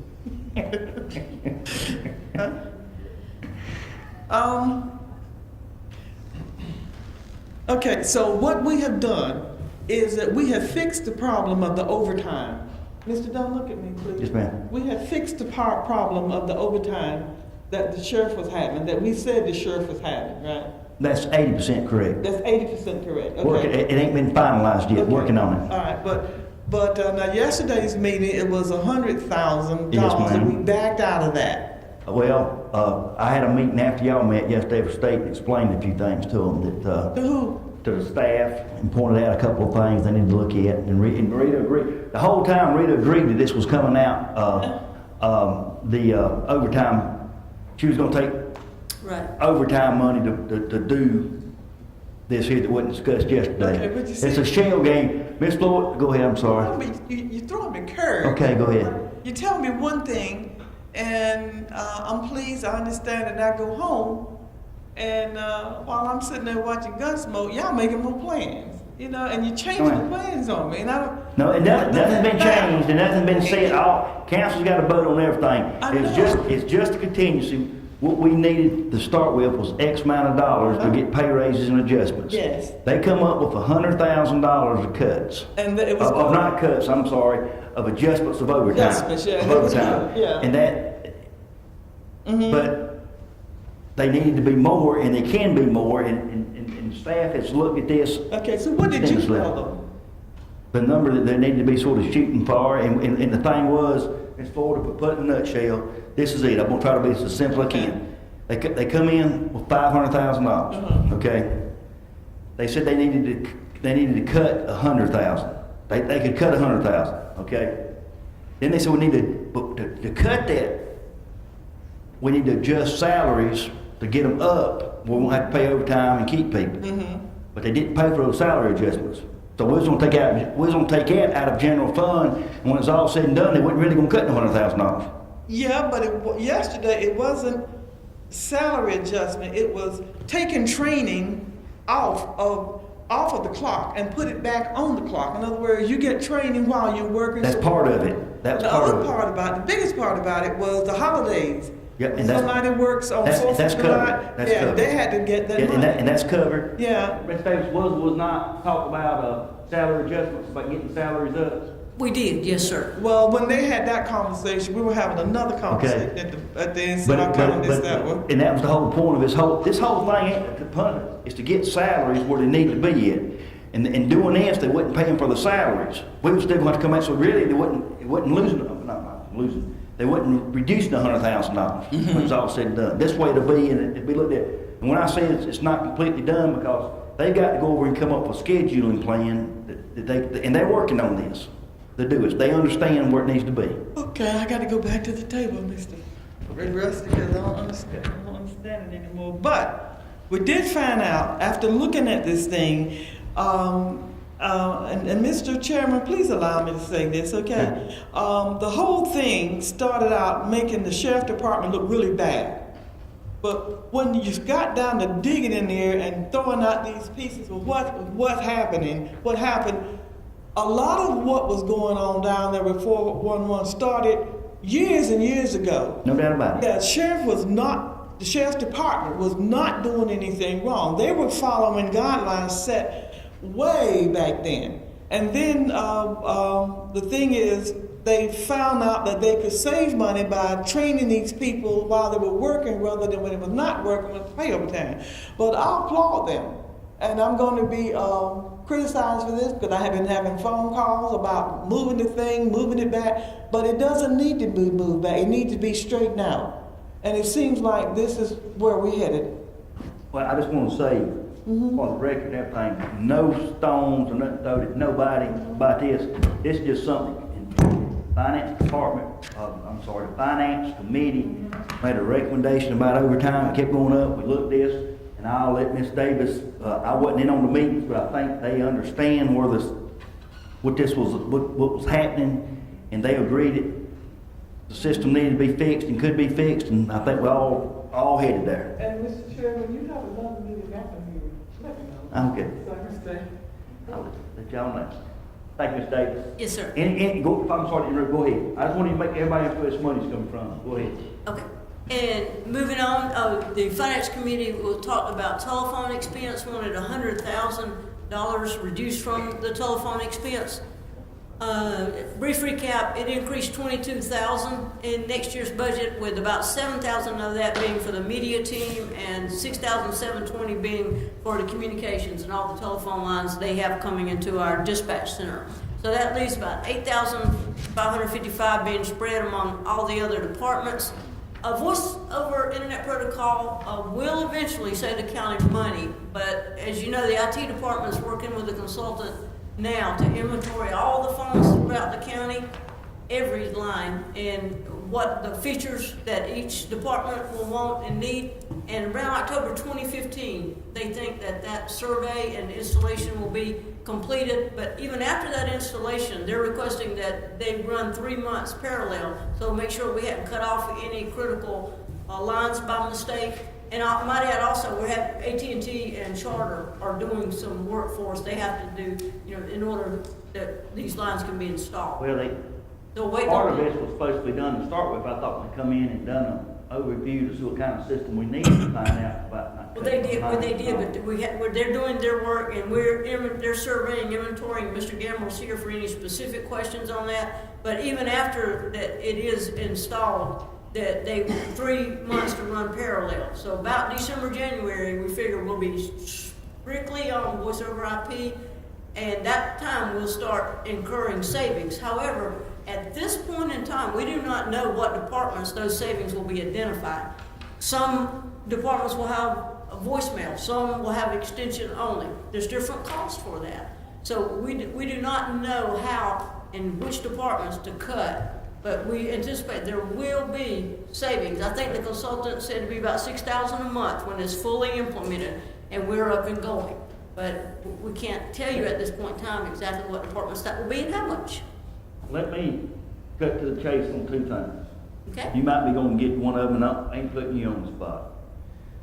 But we was told in the meeting, I understand things have changed, we was gonna save so much money going with voice IPs. That the council didn't just That's right. dream up a number. This was what we was told to be sold on voice over IP, okay? Bona fide fact. Yes, sir.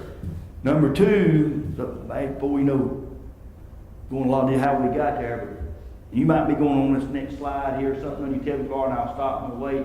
But just part of this phone thing was these iPads and iCards. Slide. Everybody have an Pass it got out. an iPad is one thing. Council members that chose to get one has got iPads. I don't have no iCard with mine. There's no need. Everybody don't need an iCard that we have to pay for. And if we could, it simply comes down to the fact what we can afford to pay for and what we can't afford to pay for. We got my daddy used to say we got our have-tos and we got our wants. Right. And well, sir, we did go back to the division directors, and they came up with this. They took the listing and they put out a legend on how their employees are using our air cards. It's labeled 1 through 6 and the iPads, and you'll see by each person who has one how they are using that. In essence, to save money, because like Mr. Hopkins doesn't have to get in his vehicle and go to Piedmont to look at a hole in the ground, and advise the road maintenance crew what to do. They can just sit at their desk, they can talk about it, and the workers can continue work. And they can enter their work orders, they can review work orders from the field. But Mr. Hopkins, Mr. Carroll are here to answer any specific questions regarding those iPads. They have, between the 2 of them, said that they could give up 7 air cards for a total savings of about $3,200 annually. Well, see, if I can stop you right there, Yes, ma'am. Mr. Chair. I was looking at this, and everybody knows that I am not technical proficient, even though I have everything you can name. I've got it because my sons are. But do we really? We can only get rid of 8 of those, of 7 of those cards. We couldn't do any better than that. It seems like somebody ought to be able to get up, and they got TARs. But I just want to, if I can, I don't want to put Ms. Davis on the spot for having to offend a bunch of people got what's called. No, I'm not asking. I know, and I appreciate that, but I've got the same thing. My thing is we got to get this down. I asked staff to do it. Staff can't do it. Council will do it.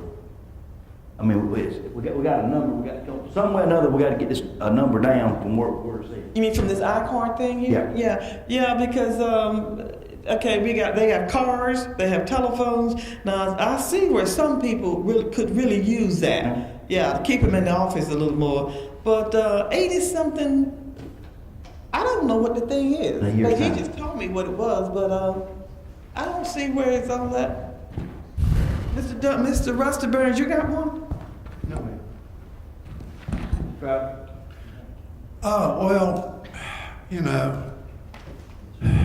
I don't want to go into great detail because I don't want to make a molehill out of a small thing.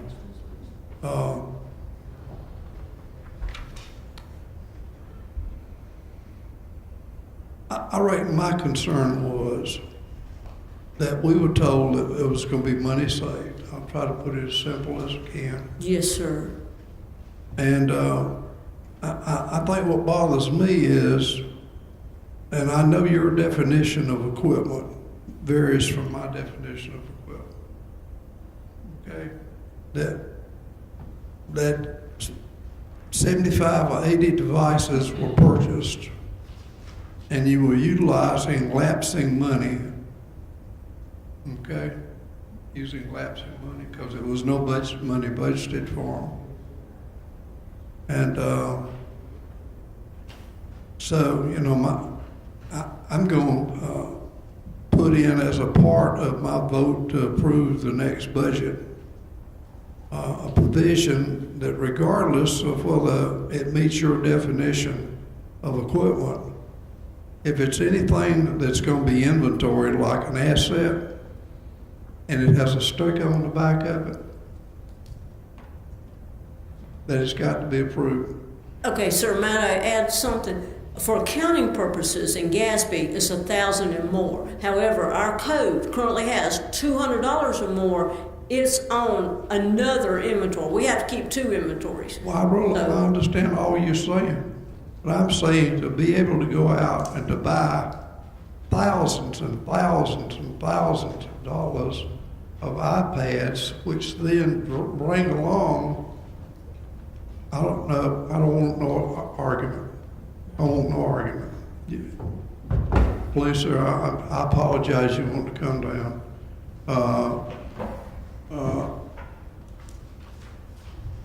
That, you know, it brought along the need to buy all these air cards. And incur future money. Now, I know the software package that you all have purchased that I had some reservation about, and still have some reservation about it because it doesn't really meet my needs. I use it.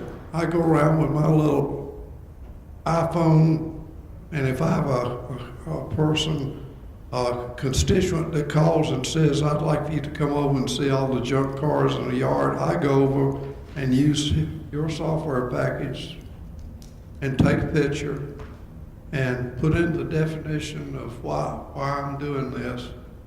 That's great. I mean, I really compliment you for that, having that. I really do. Well, what irks me is when I get a response back, the response just says, item completed. It don't tell me anything about what happened. Item completed would be, well, like, we saw it, but we didn't do anything about it, so it's complete. And I know several like that, okay, that you could not do anything. But yet when I saw it complete, to me that says if I ride by Concord Circle, that would tell me that the complaint I got on Concord Circle, which I've had 3 times, has been resolved, but yet the problem's still there because your response from the computer says, item completed. Now the second point I want to make, and I'll be quick, is my original concept when I voted for this thing was that you were going to, be able to produce what I call a work order from this system, and you were going to hand this work order out to your inspectors and people, and you were going to say, go out and do it, and fill out the form, and bring it back and have some clerk input it. Okay? Because that's really effectively what you're doing. Because see, you could have the picture of the lot right on the piece of printout, and you could have the description and all that kind of good stuff. And so instead of having one clerk part-time to be able to input this stuff, we now have 75 iPhones, and we've got telephone bills that go along with it. But, if you would have come to us and asked us, you know, we would have worked with you on that. But, you know, I mean, we got it, you know. Anyway, I applaud you for wanting to use technology, I really do.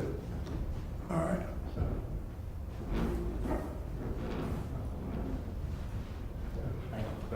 Anything else, Scott?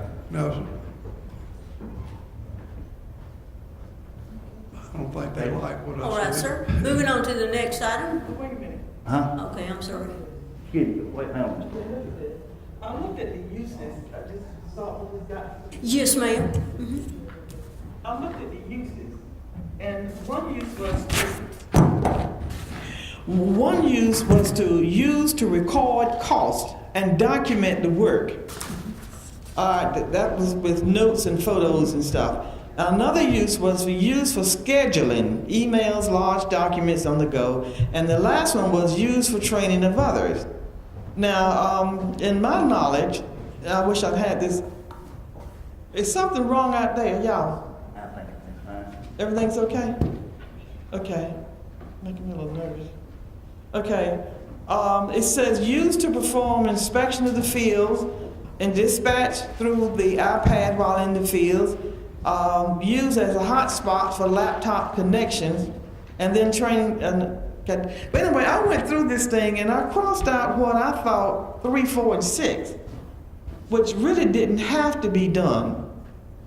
And when you look at it, you only have the 2 things that could maybe assist in the cuts. But please realize this is my limited knowledge of what this is all about. Yes, ma'am. And I was just thinking that maybe there is something that could be done further, you know, with that, after we learn more about it. Yes, ma'am. Okay. Yes, sir. It was suggested that we freeze operations and contractual costs for next budget year at the current level, and Neil is passing out a work paper highlighting those areas that increased or decreased from the current budget year. We would point out that we anticipate there would be numerous transfers required if we just adopted the current budget. And the top page here is a summary of each department of their operation and contractual accounts that Ms. Presley prepared for you. And you'll see on the second page that operations and contractual, all departments increased $256,000. That is discounting district paving and rec. We pulled those out of the equation. So it would be about $256,000, and she put explanations out to the side as to why we needed more in each of those operation and contractual accounts. So I guess the bottom line is we really don't recommend that. We have looked at it, and we've got a work paper here describing why it probably wouldn't work in a lot of accounts. So, Mr. Crowder?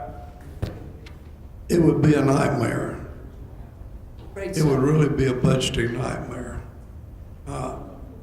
I really feel sorry for the state of South Carolina if it doesn't pass a budget by the first pay period in July, because it will be horrendous to try to operate under last year's budget, then roll forward, put in a brand new budget, then transfer all those transactions over.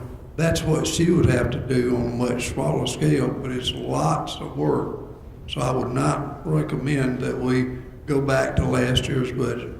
Another way to look at it is I guess saying council people being a little lazy, not doing their job, not going through the budget, seeing what needs to be added, not being cut. It'd be nice if we could just, and that's what TV talks. A lot of people say we're going to freeze the budget. What language talks? There's more to it, nuts and bolts of that. Mr. Allen, you got any questions or comments? Thank you, Mr. Chairman. No, this was really helpful, Rita. This is very good information. The thing I was looking at, and I'm not a financial person, my very simplistic way of looking at things. You take last year's budget, Now, how much more revenue is estimated to come in this year? Let's say we've got $1 million more revenue coming in this year. Okay? Yes, sir. What can we do with that $1 million? We don't have to increase taxes, no millage rates. That's the money, new money that we have coming in due to revenue, growth, economic development, and so on. What can we buy with that? What do we need to have to buy with that? That's what I was looking at. Right, yes, sir. And then you could take that money, the new revenues coming in, and move it into places where it's needed, whatever council votes on. That's all I was saying. Maybe that can't be done. Maybe it's too simplistic. I'm no guru when it comes to finances. So that's all I had.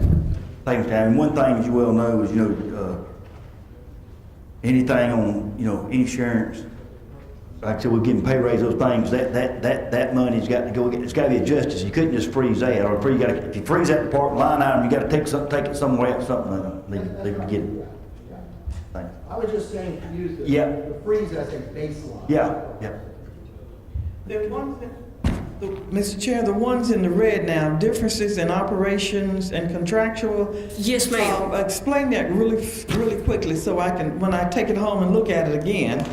The red represents the. That it actually decreased from fiscal year 15. Okay. Operating and contractual added together. Okay, thank you. Yes, ma'am. Moving on. Yes, sir. I just wanted to remind council that the budget on first and second reading had the broken down millage, sheriff 30.8 mils, other general fund departments 35.6, for a total of 66.4.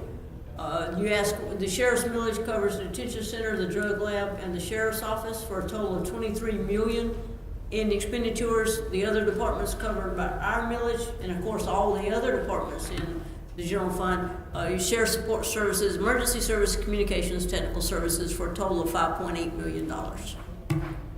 Dennis, I asked you to put this good bit of talk. My thing is the sheriff. I'm talking about the sheriff in jail, okay? Yes, sir. Right now.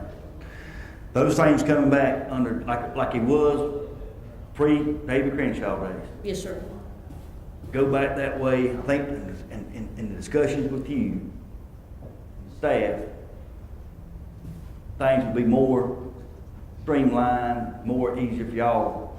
Was that not the conversation we had or not? It would be more simplistic, yes, sir. We wouldn't have to have that separate calculation and transfer money into his. Number one. Number two, it would stop a little bit of stuff, and we have, during the time we have our conversation, we get off sometime or another saying, y'all's money, our money. It's all our money, and we'd cut that out. Exactly. Not hurt nobody, cut nothing. And the third, the most important thing to me I look at is to give pay raises. That's why all this conversation, for me, my point of view, started with to get pay raises, namely, and not just them. When it first come to me and talk about the sheriff losing deputies because they can go to Williamston and start out making more money than what he's paying the deputies now and trying to get equality there. And to get that without giving him more millage, we got to take money out of the general fund to do. Right. If we're going to do that, we need to keep it uniform, easier to keep up with. My thinking and where I'm coming from on that. Sheriff, you got anything you want to say? I want to give you a chance to. Budgets are what they are. Yes. And you, the council, do have the power to, because you have the ultimate say in the bottom dollar of what you give anybody in this county. All the elected officials and everything. This millage thing was set up by Sheriff Crenshaw. And, good or bad, there are goods and bads of it. Ain't no doubt about it. All I'm trying to do is survive. We all are. And give the citizens the help and the service that they need. You and I talked yesterday, and I hope that after this budget process, we really sit down and talk about what we do in the future. Yes, sir. For increasing staff, because our calls for service are going up 10,000 calls. I'm talking about just the sheriff's office, not counting fire and EMS and all them other, 10,000 a year. And to get people out here to answer calls, but you do have the ultimate say in how you fix the bottom line. Now, with that said, I've been around the block a few times. I've stood at this microphone over the years, and under the line item budget, have a council, and I don't think any of y'all were on, and none of y'all were on it at the time, but the one council member sat right where Mr. Allen was, and on the third reading, come in line item by line item, and not just sheriff's office, he did it for several accounts. Oh, we see where you want $5,000 for the copy machine, we're gonna reduce you back to 25. And which, at that point, the council had actually signed a contract, or the computer services signed a contract for the $5,000 we'd asked for to start with, but he struck that line. And I guess my biggest concern is you get into those positions, and I still have an issue where we have to buy cars, because we do it with our fund balance, and we, manipulate that. I still think the county ought to do all cars. But I guess my biggest concern is, I went through this in Richland County, and I went through here in Anderson County, that the council set up there on third reading and says the sheriff's department has asked for 40 cars, documentation that they're all falling apart, and some council member make a motion, well, we're gonna cut that down to 20 cars. So what the council is doing is taking the sheriff's budget line item by line item and giving that final number. And at that point, you have the authority to do that. Once you appropriate that money, then I can deal with what you give me. And if that's what y'all do, then I'll deal with what you give me. And I guess my accountant says he would rather us keep the millage side. It's easier for him to manage it. It's easier for him to know what we're doing and to be able to do those things. Because the ultimate is if it's a line item budget, I'm gonna give you a prime example, I guess. We took over the vehicle maintenance because we thought we could do a savings, and I think we have proven that. And under a line item budget, that would give a body of council money over here to do something else with it in the world versus putting it back into our cars if y'all so voted to do. So I don't have an answer for you. I guess the answer is y'all are the council. You come up with how you want to divvy out the money, and then whatever little or most I get, I'll use it appropriately. Sheriff, I appreciate that, and I was gonna say, you asked me the other day, I think when you was talking, you give me your word on something. Remember that? Yes. Well, I'm giving you my word. No way am I gonna micromanage the sheriff's office. I ain't one vote, but I don't think, the council as a whole has got any intentions. I'm not gonna micromanage your budget. It's like gonna cut your, funding in it. We're trying to give you more. That's the whole point about being, trying to give about things. And I commend you for what you've done on the maintenance shop. And I told anybody ought to do it. That's the way you want to continue to do things. I mean, I hope this, and one thing I do hope this will do, if the council decides to do this, you need to be out fighting crime, not worrying about coming to the council fighting us about what you call it. That's what I want to make out, and worrying about money. Not as much. And I agree with that, Mr. Dunn, but under the process, under some of the county ordinances, with the number values, it almost mandates that we come up here now, because we've been... And saying that, that's what another thing I was going to say is the way it's, even though the millage is set up the way it is now, I mean, you've had this discussion, it'd be debatable, but you have to come and ask council for this and that. So, and me and Mr. Allen's talked to some other council members. We want to try to get Mr. Carroll and other council members and work to make this process a lot easier. We run into something the other night in executive session about people inside. All I can say about this is already working for the county, how hard it is for them first to on the street to get promotion. Put in for a job. So, well, I'm saying we need to look at stuff and make things easier, and that's what we'll do. But in no way, shape, or form, we're trying to. This whole thing's come about is trying to give pay raises where it needs to be, and I've talked to numerous people that works for you, and I hear them loud and clear about not just the start, but definitely the starting people. When you sit here and people's got to take this in. Think about this a minute. When you can go to Williamston, make more money than you can make in Anderson County. Mm-hmm. And I know where you at, it's dangerous, but they don't got near the workload in Williamston than Anderson County's got.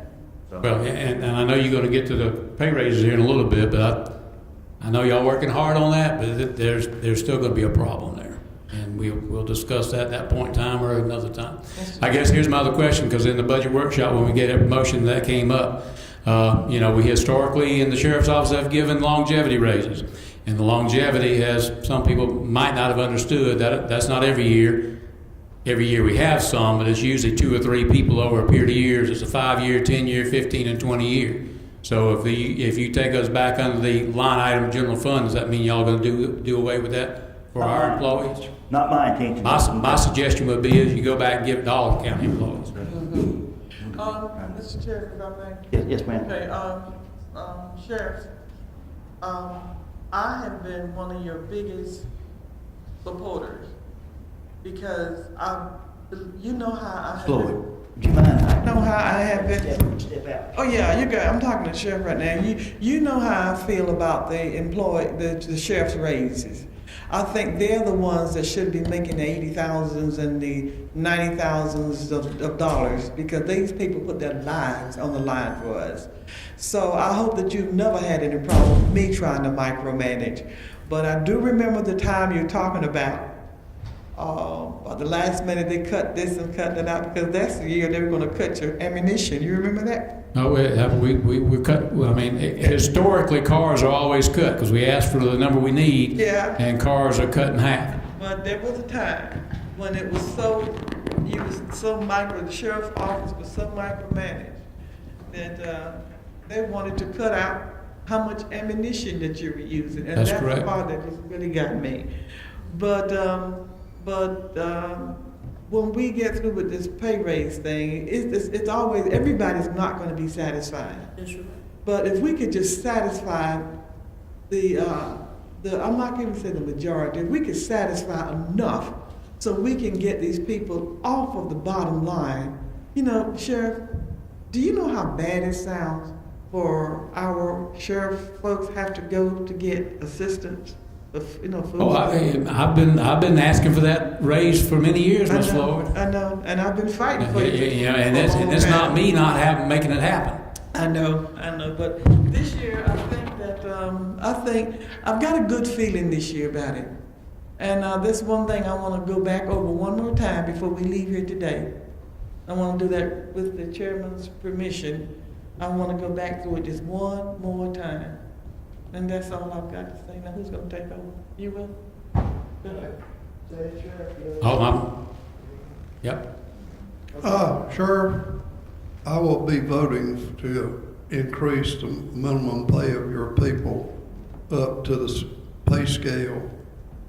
I've already told you that. Yes, sir. I've committed to that, and I will be faithful to vote for at least that much. Yes, sir. I don't know what the other. And I understand that, Mr. Crowder, and I guess since you brought that up, I'm gonna stand here, and we certainly appreciate your vote to do that. But I'm telling you, I got people that just was standing out in the dumpster with me last weekend, knee deep into stuff that have been here for 5 and 6 and 7 years. Yeah. And this increase, I mean, here, and I got the names here. We got a deputy in the academy right now that is making $25,000. When he graduates academy, he'll get a $1,500 bump because he graduated. When y'all move this up, and like I said, and I'm agreeing with that, but without being able to address the other folks, the guy that has been with me, and I got a list of them for 6 and 7 years at $28,000. When that guy walks back from the academy, he's going to be making 31, whatever your number is. And the guy that's been there for 6 years is going to be making 31. And the guy that comes from the academy is going to walk in there and say, Sir, can I stop you right there? Yeah. Now, ready to correct me if I'm wrong. In my discussions, I'm just one person. Right. With the finance department. Your scenario as far as had somebody with you making $28,000 for 6 years, come back, that's supposed to be fixed. That ain't supposed to be fixed. And that's and I was just saying, the way we got into this is he just mentioned he'd be voting for that, and I told him that and I know that we were looking at, but I keep hearing from over here that everybody's going up to that whatever number you got, 29 or 31, and everybody else after that. So that little. I asked, and we'll get together on this part. Okay. I asked the finance department to look for that not to happen nowhere, not just Okay. the department, anybody. That shouldn't happen. We got to do something. I'll be glad to sit and talk. So we went over this 911 dispatch, and that should not happen. Okay? Right. Thank you. Thank you.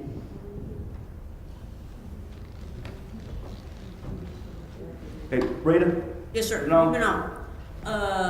Just wanted to point out that under the new contractual arrangement that we'll be saving $20,000 monthly, annual savings $240,000 by Ms. Short taking over. I want to bring us up to two things. That's money, it is savings, to be done something other than number two. I think it was reported earlier, a week ago or so, the numbers, they had them back where we were paying Greg Shore. It was reported we were paying Greg Shore more than what they was getting paid now, and that's incorrect. It'd be a savings. That was not correct. It's a savings instead of more. And to keep in mind, I want to start spending money. You know, it has been talked about us getting consulted or a group to come in to look at our whole system, put together something. So just keep that in mind for council to be thinking about. Yes, ma'am, Ms. Floyd. Mr. Chair, where is this? Mr. Chair, the $240,000 savings will be going where? EMS fund, ma'am. EMS. Oh, back in the EMS Yes, ma'am. fund. Yes, ma'am. Okay. And that's part of the money I said, even though it's going to EMS fund, we could use for it. It ain't gonna take no $240,000, but a small portion, if council chose fit, as some of them have suggested, to have a consultant come in to look at our system. Yes, ma'am. All right. Chairman, I'm sorry. No, I'm finished now. Sorry. Mr. Crowder, go ahead. I'm sorry. Go ahead. All right. The EMS fund is an independent millage. It is, sir. Yes, sir. 6.8 mils. All right. This is just a what-if technical question. Yes, sir. Say if we now gonna budget $240,000 less, then Yes, sir. when they set the millage, is this not gonna cut the current millage? Because we won't need it. Sir, we may need some. I'm just asking. We may need some for a consultant study, like he said, and we had budgeted $90,445 to use in fund balance. So that means we won't need to use Thank that. you. That's all I want to know. Thank you, Mr. Crowder. Chair, Yeah, Mr. Allen. just very quickly, the emergency part is what Shore will be picking up, correct? And Mr. Allen, it's my understanding he starts today. Is that correct? Okay, now, what about the convalescent runs? That's a private, and go whoever, all it was burned, that's that. Yeah, who's gonna do that? Anderson County is not in the convalescent business. Williamston EMS had one convalescent patient when they went down. I also might point out that they lost their ability on Friday to dispense certain drugs. That's why we're moving Mr. Shore in at a faster rate. Belton can pick up convalescent patients. Pelzer can pick them up. Okay, that's what I wanted to know, how they were gonna get picked up if they had, okay, thank you. Ms. Davis? Yes, sir. Moving on, the next item we want to talk about is our sewer summer adjustments. As you recall, council voted to go from 6 months to 4 months. We want to make it uniform for all customers throughout the county, and so we're at 4 months, but I believe we have had some complaints, and before you, I passed out, if council were to approve this, it would come before you for 3 separate readings of an ordinance to go back to 6 months, and that's because in the summer months,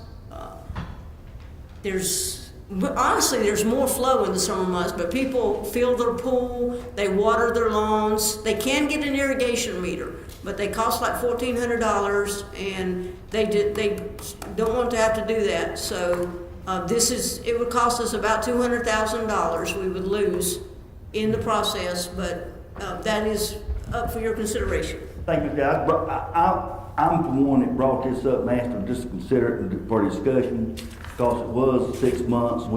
Our sewer fund was, when we were trying to help fix our sewer fund, we changed a couple years ago to take those 2 months out. I've had several complaints, trying to do a compromise, and 5 months cost. And the other thing is, I know this won't have nothing to do with us, but people, and probably everybody on this, the 4 of us anyway, on council has got somebody that's going to affect. Y'all well know the city of Anderson, and if anybody's in Belton, they're doing the same thing, but the city of Anderson is going up another 15% on sewer. It's trying to get some other thing. And I hear this a lot. Ms. Davis, don't take this, I'm not fussing at you at all. I hear this a lot about, well, they can get another meter, another separate meter. Well, that's really not an option. I mean, a meter $1,400 is cheap. I don't know if you can get you can get a water meter for $1,400. Some of them, most of them run down average now around $2,000. And then you got that monthly minimum bill on it every month. And this ain't gonna, you know, what you call it, but if this can fix some people on, and that's the other thing too, keep in mind, they're not using it. That's what brought me, I mean, this is not going in the sewer. If they have water in their yard, fill up our swimming pool, most of them, it's yard water like that, they're not using the sewer. So, you know, so add them up. And I just wanna bring this up and to see what it is, 'cause I know our sewer ain't in the best shape. It's a lot better off what it was, and sometimes you have to do what's right for the citizens and trying to be fair. And I'm just trying, that's why I come up with this, just trying to come up with a compromise and talk to Ms. Davis and whatnot. We made a, I think it was 2 years ago, Ms. Davis, we done this overhaul on our sewer thing, and I've gotten numerous phone calls over the thing. We have, you know, our rate flows and all that has changed. We made some drastic changes to try to help. We had to do something to fix the sewer thing, but some people, let's put a hardship on it. But we'll now, since we're gonna go back to the 6 months, and On 5 months, it'd be 1 month, we'd still be going back, it'd be a compromise. a 6 month summer savings Well, program. yes, sir, because we have bi-monthly customers, so it has to be 4 or 6. Oh, so I'm that sorry, okay. uniform. I'm sorry, what we talking about? All right, so we go back to the 6 months now, and this water is not going through our sewer system. Right. So this would act as a savings now, like a decrease in the amount of the water bill. Right, yes, ma'am, we look back at their winter usage, and they pay the lesser of the two. Okay. So, All right, that sounds good. okay. That sounds good. All right. Anything, Mr. Crowder? Yep. From time to time, at least several members of council, I've mentioned the fact that thought we need to actually start looking to install a new financial management system. And so I would like, since it's a multi-year process, a system normally will cost $1 million plus. And what I'd like to do is consider at least having in the budget for third reading Tuesday night, consider $500,000 to being appropriated, and then in the following year's budget, $500,000. That's number one. Number two, I think that I'd like Mr. Burns, if he would be so kind to, there are a couple of members in the IT department that need to have their salaries upgraded. I don't know these people individually, but the network engineer, we have 2 of them. Well, we had 1, and then we have a vacant. Do we still have a vacant position, Mr. Yeah. And the pay that we have on our system, I can tell you unequivocally, in the private sector, you will not be able to find too many people at that. Huh? I thought slanted this floor. Okay. I got you. A network engineer, he actually, is a very key person. So I would like for Mr. Burns to provide the figures so that we can have it for discussion at the third reading of what it would take to get those 2 positions.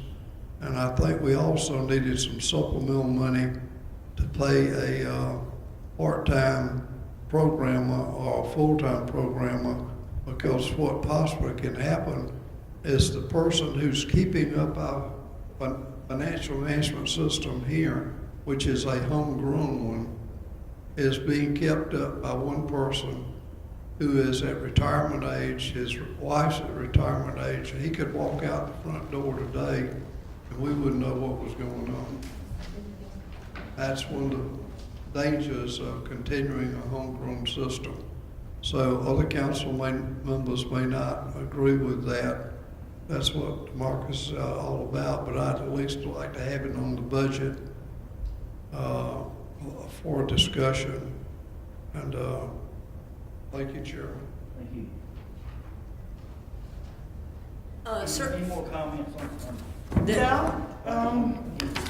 Any more comments on summer adjustments before we jump around to something else? On what adjustment? Summer adjustments, the sewer thing we just talked I about. thought I'd finished. That's fine. I was gonna, Derek, I know we'll say something. I'm sorry. I Thank you, Mr. Chairman. Just to bring you up to date on summer adjustments, some of the concerns that I have is in the summer months, we do see an increase in our flows at our treatment plants. You know, and I guess we can relate this to kids coming home from college and just more summer homes being used. The thing we don't realize is the fact that even though we don't charge our customers, we still have to pay the city of Anderson the treatment fees. So I just want to bring it to your attention. I appreciate that. Thank you. I'm sorry, you got So something? what are you saying?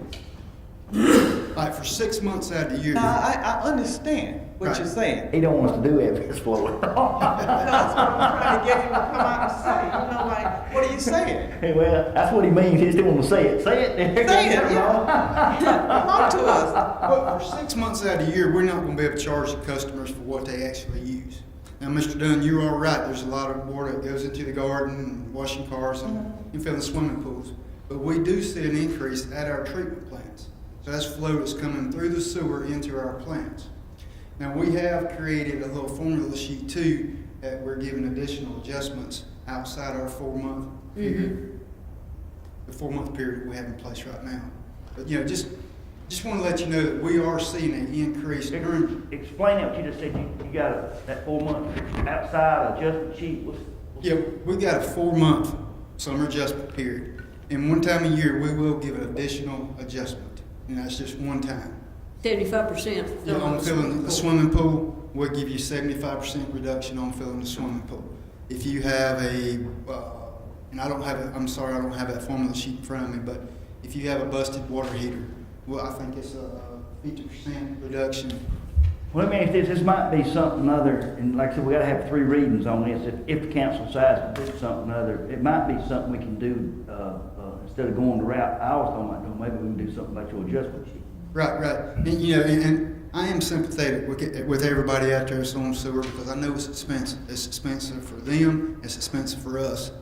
You know, we got an aging system that we're gonna have to continue to repair, and the costs are going up daily. And y'all causing my drinking water to be bad. I'll meet you after. I just want to pay my Walgreens bill for my water. I have to buy the Aquavina. I just pay the bill. I'll be all right. Look, we're on the other end of it. You know, we're on the receiving end of it, so we're not producing. We're just taking it in. Do we need to get together, you, Ms. Davis, and Mr. Burns, and Yeah. look at that adjustment sheet then? Yeah, Look at I'd like to. Okay? Okay. So this was not a part of the budget thing coming up for the next meeting. No, it's gotta have 3 readings, and but I wanted to talk about it and get people to think about it too, do it. I understand. So this was more of an adjustment for the new ordinance, to add to the new ordinance. Yeah, that would be Not part for of the it. budget. Now, thank you. Okay. Now, this other thing, $1 million for what now, financial? Ms. Floyd, What? can I answer that? Somebody's gonna have to answer, because We have, and I like Mr. Davis or Mr. Burns, what this is, and I've asked Mr. Crowder to look at this over a period of time in a different situation. Our financial accounting, our computer system is, oh, this, 1826, I think, whenever we were incorporated, it was here. When these chairs came with it?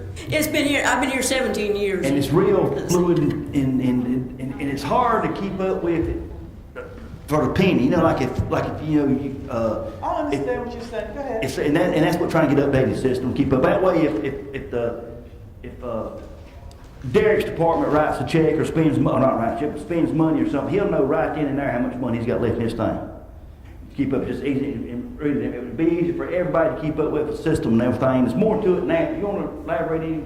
Well, no, okay. no, I understand, but it seems like this thing just fell out from the ceiling all of a sudden, and it was just, you know, the person was saying, well, I think we need to add $1 million for this. You know, I think we should have been told that this was a research thing that was mandated by the chairman, that we look into this to see how this is going to be done. Can I?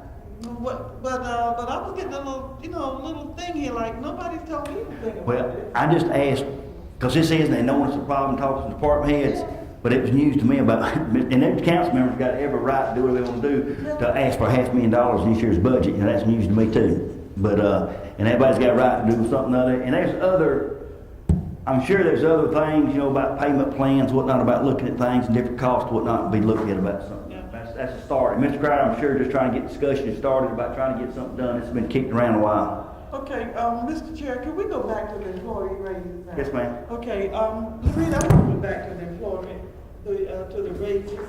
If you don't mind, Ms. If Floyd. you don't mind. You picking on me. You know I don't like this thing. That man back there took the other ones away. What's his name? Mr. Carroll. Mr. Carroll came and removed the other ones. I've never had any problems with them. Well, I'm asking you to bring them back. How's that? Can you do it? Can you bring mine back? Okay, where was that now? The cost of living adjustment, is it on your screen, ma'am? Can you see Cost of it? living adjustments. Yeah, it is, but I'm having trouble with seeing. Neil, you know the page number? But no, ooh, keep the camera off me. I'm sorry, I didn't page it. No, that's okay, but listen, It's page explain- 14. Yeah, explain to me again down here about this. I want to know in plain layman's language, what is the best salary here that we're offering? The best raise, for lack of a better way of saying that we're offering our employee this year? Ma'am, not to skirt the issue, but it just depends on what position you hold and how much you get paid. Let me, that ain't what she's asked, I don't think. Let me see. We've got what's on, what we voted on twice is a 2%. To certain, No, 2%, it'd be 2% across the board, what we voted on the first two readings, 2% across the board. And that's with salary adjustments bringing up also, right? Right. Mr. Burns bringing salary adjustments up to the ones that the consultant recommended, okay? That's what we voted on twice. I thought that we were voting on those things that the consultant recommended, the animal shelter, the technological non-unit people and all of that. What's in the budget council's vote on first, second reading? 2% across the board, everybody. Everybody. That's it. Yes, ma'am. Now, That's what we voted for. Okay. What Ms. Davis talked about today is bringing everybody up, say like somebody at the animal shelter is making $18,000 Yeah. or 19, bringing everybody up, the minimum would be $20,000. The minimum. Minimum. Custodian, that's right. And then after that, it would go to the consultant's recommendations. Okay. Okay? Then after that, it would be going, making deputies pay at. Sheriffs. Sheriff pay, they pay at 31, starting at 31. And everybody that it didn't affect, now this ain't on her thing, because we're talking about, everybody that didn't affect would get $1,000. But now, on her thing, also, what they talked about today, that would include retirees, and that would include people that has gotten a pay raise sometime this fiscal year, on that scenario. That's correct. May I parrot you, please? Yes, ma'am. Okay. Everybody will get up to the minimum Of 20,000. $20,000. Yes, ma'am. Okay, who's not already there? Rita, everybody, one of the things that has been discussed by more than one council person is that nobody who went to work for Anderson County would make less than $20,000. Full-time. Full-time. We had somebody who signed up for the animal shelter this week at $16,500. And that would do away with that. 20 would be the base. 20 would be the base, okay. Then we take the consultant's recommendation. Rita, continue. And then the sheriff's office employees, the deputies, detention center compliance, get their minimum to 31,000. Let's go back to the consultant recommendation. Yes, ma'am. All right, that would be, a 2%. It just depends, ma'am, on what they're making now and what the consultant's minimum of the new pay grade.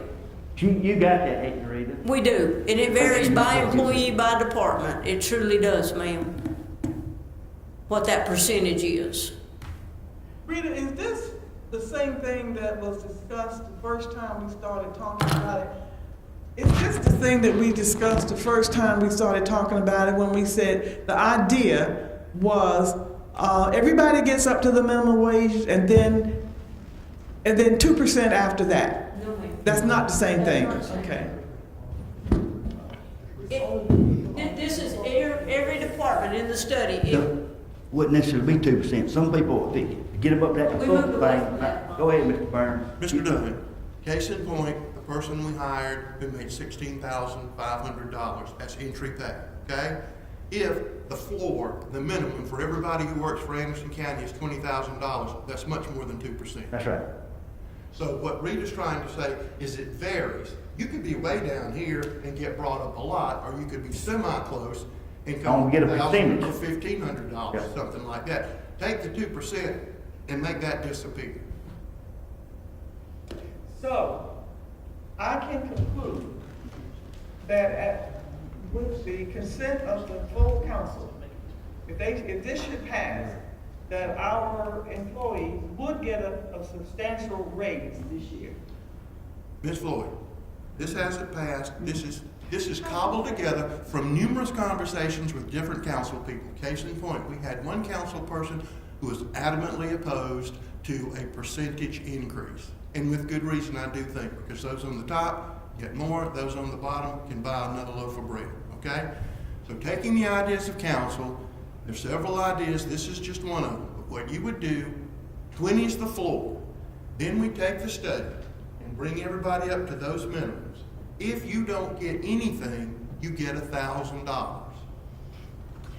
And you'd have to be here how long?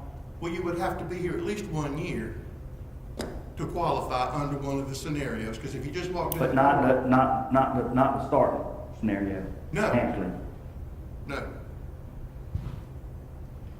Mr. Burns, Rita, Ms. Davis, Yes, ma'am. and anybody else that would like to join, I'd like to meet with you again. Okay. Okay, because it's everything coming together now, and it's got some more confusion in there. Okay, I don't get a dime out of this. Okay, I get nothing.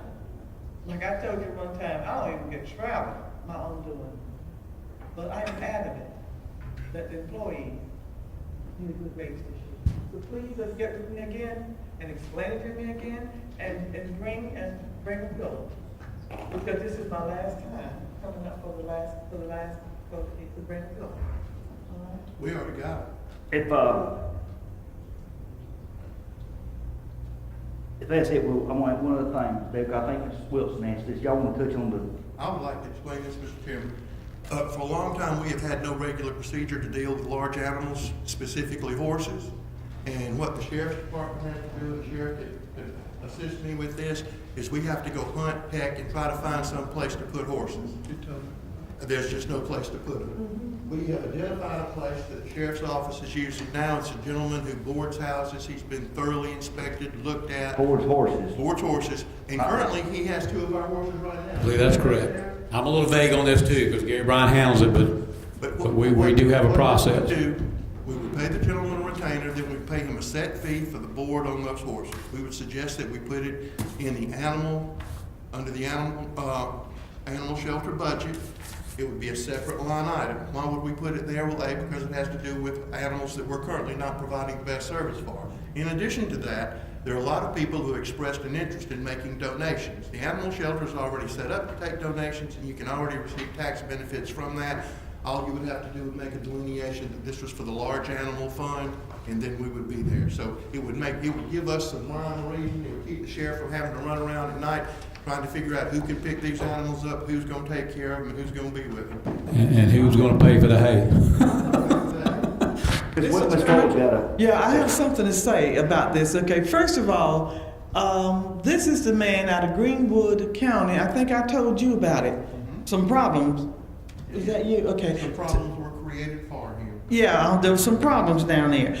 I came to the county a couple of years ago after talking with Dr. Whitaker from Anderson College. Is his name Whitaker? Yes, Okay, ma'am. I sat down with him, when right after they took over the fairgrounds, we went out there together, and he showed me that stable. And at that time, he said that we could use that stable to house animals and other things. He also said that he was going to start, help me with this word, it means horses, a program at Anderson College, and he said that some of his students could, who was into that kind of thing, it could be a program where they could learn how to do that right out there with the animals that we put there.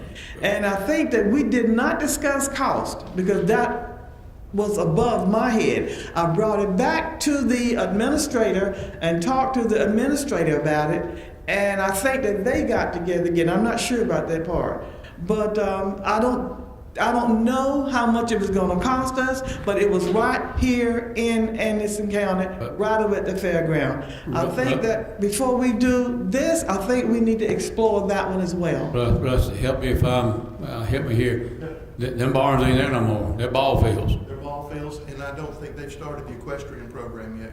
Yeah, at AU. Barn down. Well, I don't know if they tore it down, but I flew over the other end in a helicopter. That's baseball fields, dirt and grass all over that place out there. But regardless of, if we decide to do something, we put the money up for a placeholder and decide what's going to Yeah, I mean, you know, we got to have something happen today. So, and this is the best we've come up with so far. Well, Sheriff, if it's okay, I would like for you to, let's pursue that as well, to see if it's still a viable option for us. Certainly always willing to look at anything. Okay, and that problem that they have, you did straighten that one out. Yes, You did ma'am. straighten it out. Yes, ma'am. Okay. Anything else? Make a motion, I got one thing. Okay. Go ahead, Tom. Mr. Allen, I'm sorry. Other budget? Yeah. Okay, I just wanted to read very quickly, this won't take long, but it's a problem that we're not facing immediately, but we may well be doing it next year. This came out of the Charlotte Observer, to cut costs, local governments ending health care coverage for spouses. Now, according to this article, to combat spiraling medical costs, some local governments in the Charlotte area are joining a national trend of dropping health care coverage for employee spouses. The latest action came Thursday in Lincoln City. We're out of options, said the city manager. They're having some real problems there. Hickory announced this year it was making that change too and expects to save about $500,000 annually. Some private sector companies, including UPS, also ended coverage for spouses eligible for insurance at their own job. In 2013, the Kroger company ended their benefits for spouses. Let me get to the one item here. So they're talking, all of these places, because of the spiraling medical costs, are running into this problem. And I don't know how much ours may go up next year. I've heard all kinds of numbers as to what we might run into. But as an example, this one example, if they took out, eliminated the coverage for spouses in this one town, it was costing $800 a month for the city to pay for the spouse's insurance. Now, if they eliminate that, the employee now has to go out and find insurance for his or her spouse. The article says that they can probably find it for less than $800 a month. Well, let's say they can find insurance for that spouse for $400 a month, times 12 months. That's $4,800 that employee is going to have to take out of his pocket to pay for insurance for the spouse. That's a $4,800 pay cut in one way. So this is happening all over the place, and I just want to mention it. It's not something we're dealing with this year, but I've heard horrendous numbers as to what healthcare costs may go up next year. I don't know, and I think, Rita, I believe for the past several years they've averaged about 3 or 4%. They told us budget 4.5%, Carla, next year. And so this place, they were talking about a 30% increases and 18% increases. So I don't know if that's something to look forward to or not. The city was staring at another year of a 34% increase in premiums, and that's in Hickory, North Carolina. So I just wanted to throw that out. Don't have to worry about this year. I don't think it might be something to look forward to. Thank you, Mr. Chair. Thank you. Now, what I want to bring up right quick, sorry, talk about. Y'all seen here today, this is a very complex, or not say complex, but a very fluid document. And me and Ms. Davis talked yesterday, and for some reason, I'm not picking on Ms. Davis or throwing her under the bus or nothing, but for some reason, she didn't get the memo about third reading Tuesday night for the budget, and I thought everybody knew we was on that track. I'm just saying, something happens, we need another day. Keep that in mind, let the administrator or Ms. Brown, I know some of us are going out of town, don't want to do it, but we might have to have another day to get a budget in. Because we got a lot of stuff to talk about Tuesday night to get something other. You got to keep in mind, I think this numbers. Ms. Davis has got to get a thing in for the millage and also language that the budget's going to say. You got anything you'd like to add to that? No, sir, you succinctly summarized it, the dilemma. We can work in getting a change sheet ready for discussion for Tuesday night. We need that. But, you know, we need your input, exactly what we want Yep. in it. Well, get the council. Mr. Chair, I will make myself available for what your need is going to be for us to get this budget done. Thank you. If we do have to have a supplemental meeting, I would like for us to do it pretty quick. Yeah, I know you told me going to town, so, Well, it's my 60-plus anniversary. yes, sir. And I know we have to keep that in mind. At this time, we'll take citizens' comments. Ms. Fan.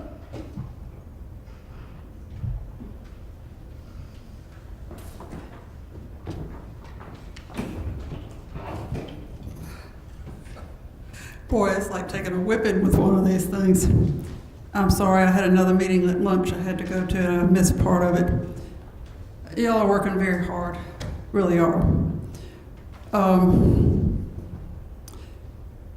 I think sometimes when I get up here, to some people I may sound negative. It's not that at all, it's just that I see the tsunami coming. Is that how you pronounce that word? You know, the water coming, where it comes over and... Tsunami. Yeah, that's the word I'm looking for. Tsunami. Tsunami, sorry. Folks, it's just unsustainable. There's just no way to keep up if we keep on going the way we are. We can't keep wanting things and adding things without taking care of what we already got. That's why I'm against for buildings right now. It's not that I don't see a need in the future. It's why I'm against the media team for right now. We just can't afford it. If you're going to do what it is that you say you want to do about helping the employees, you got to cut somewhere. So you've either got to have less employees that are costing you a higher amount per person. You got to consolidate services somehow, or you got to somehow or another make more money. Well, government's not in the business of making money. There are not many ways that it can. And county council is in big constraints because of the agreements that were made with the city.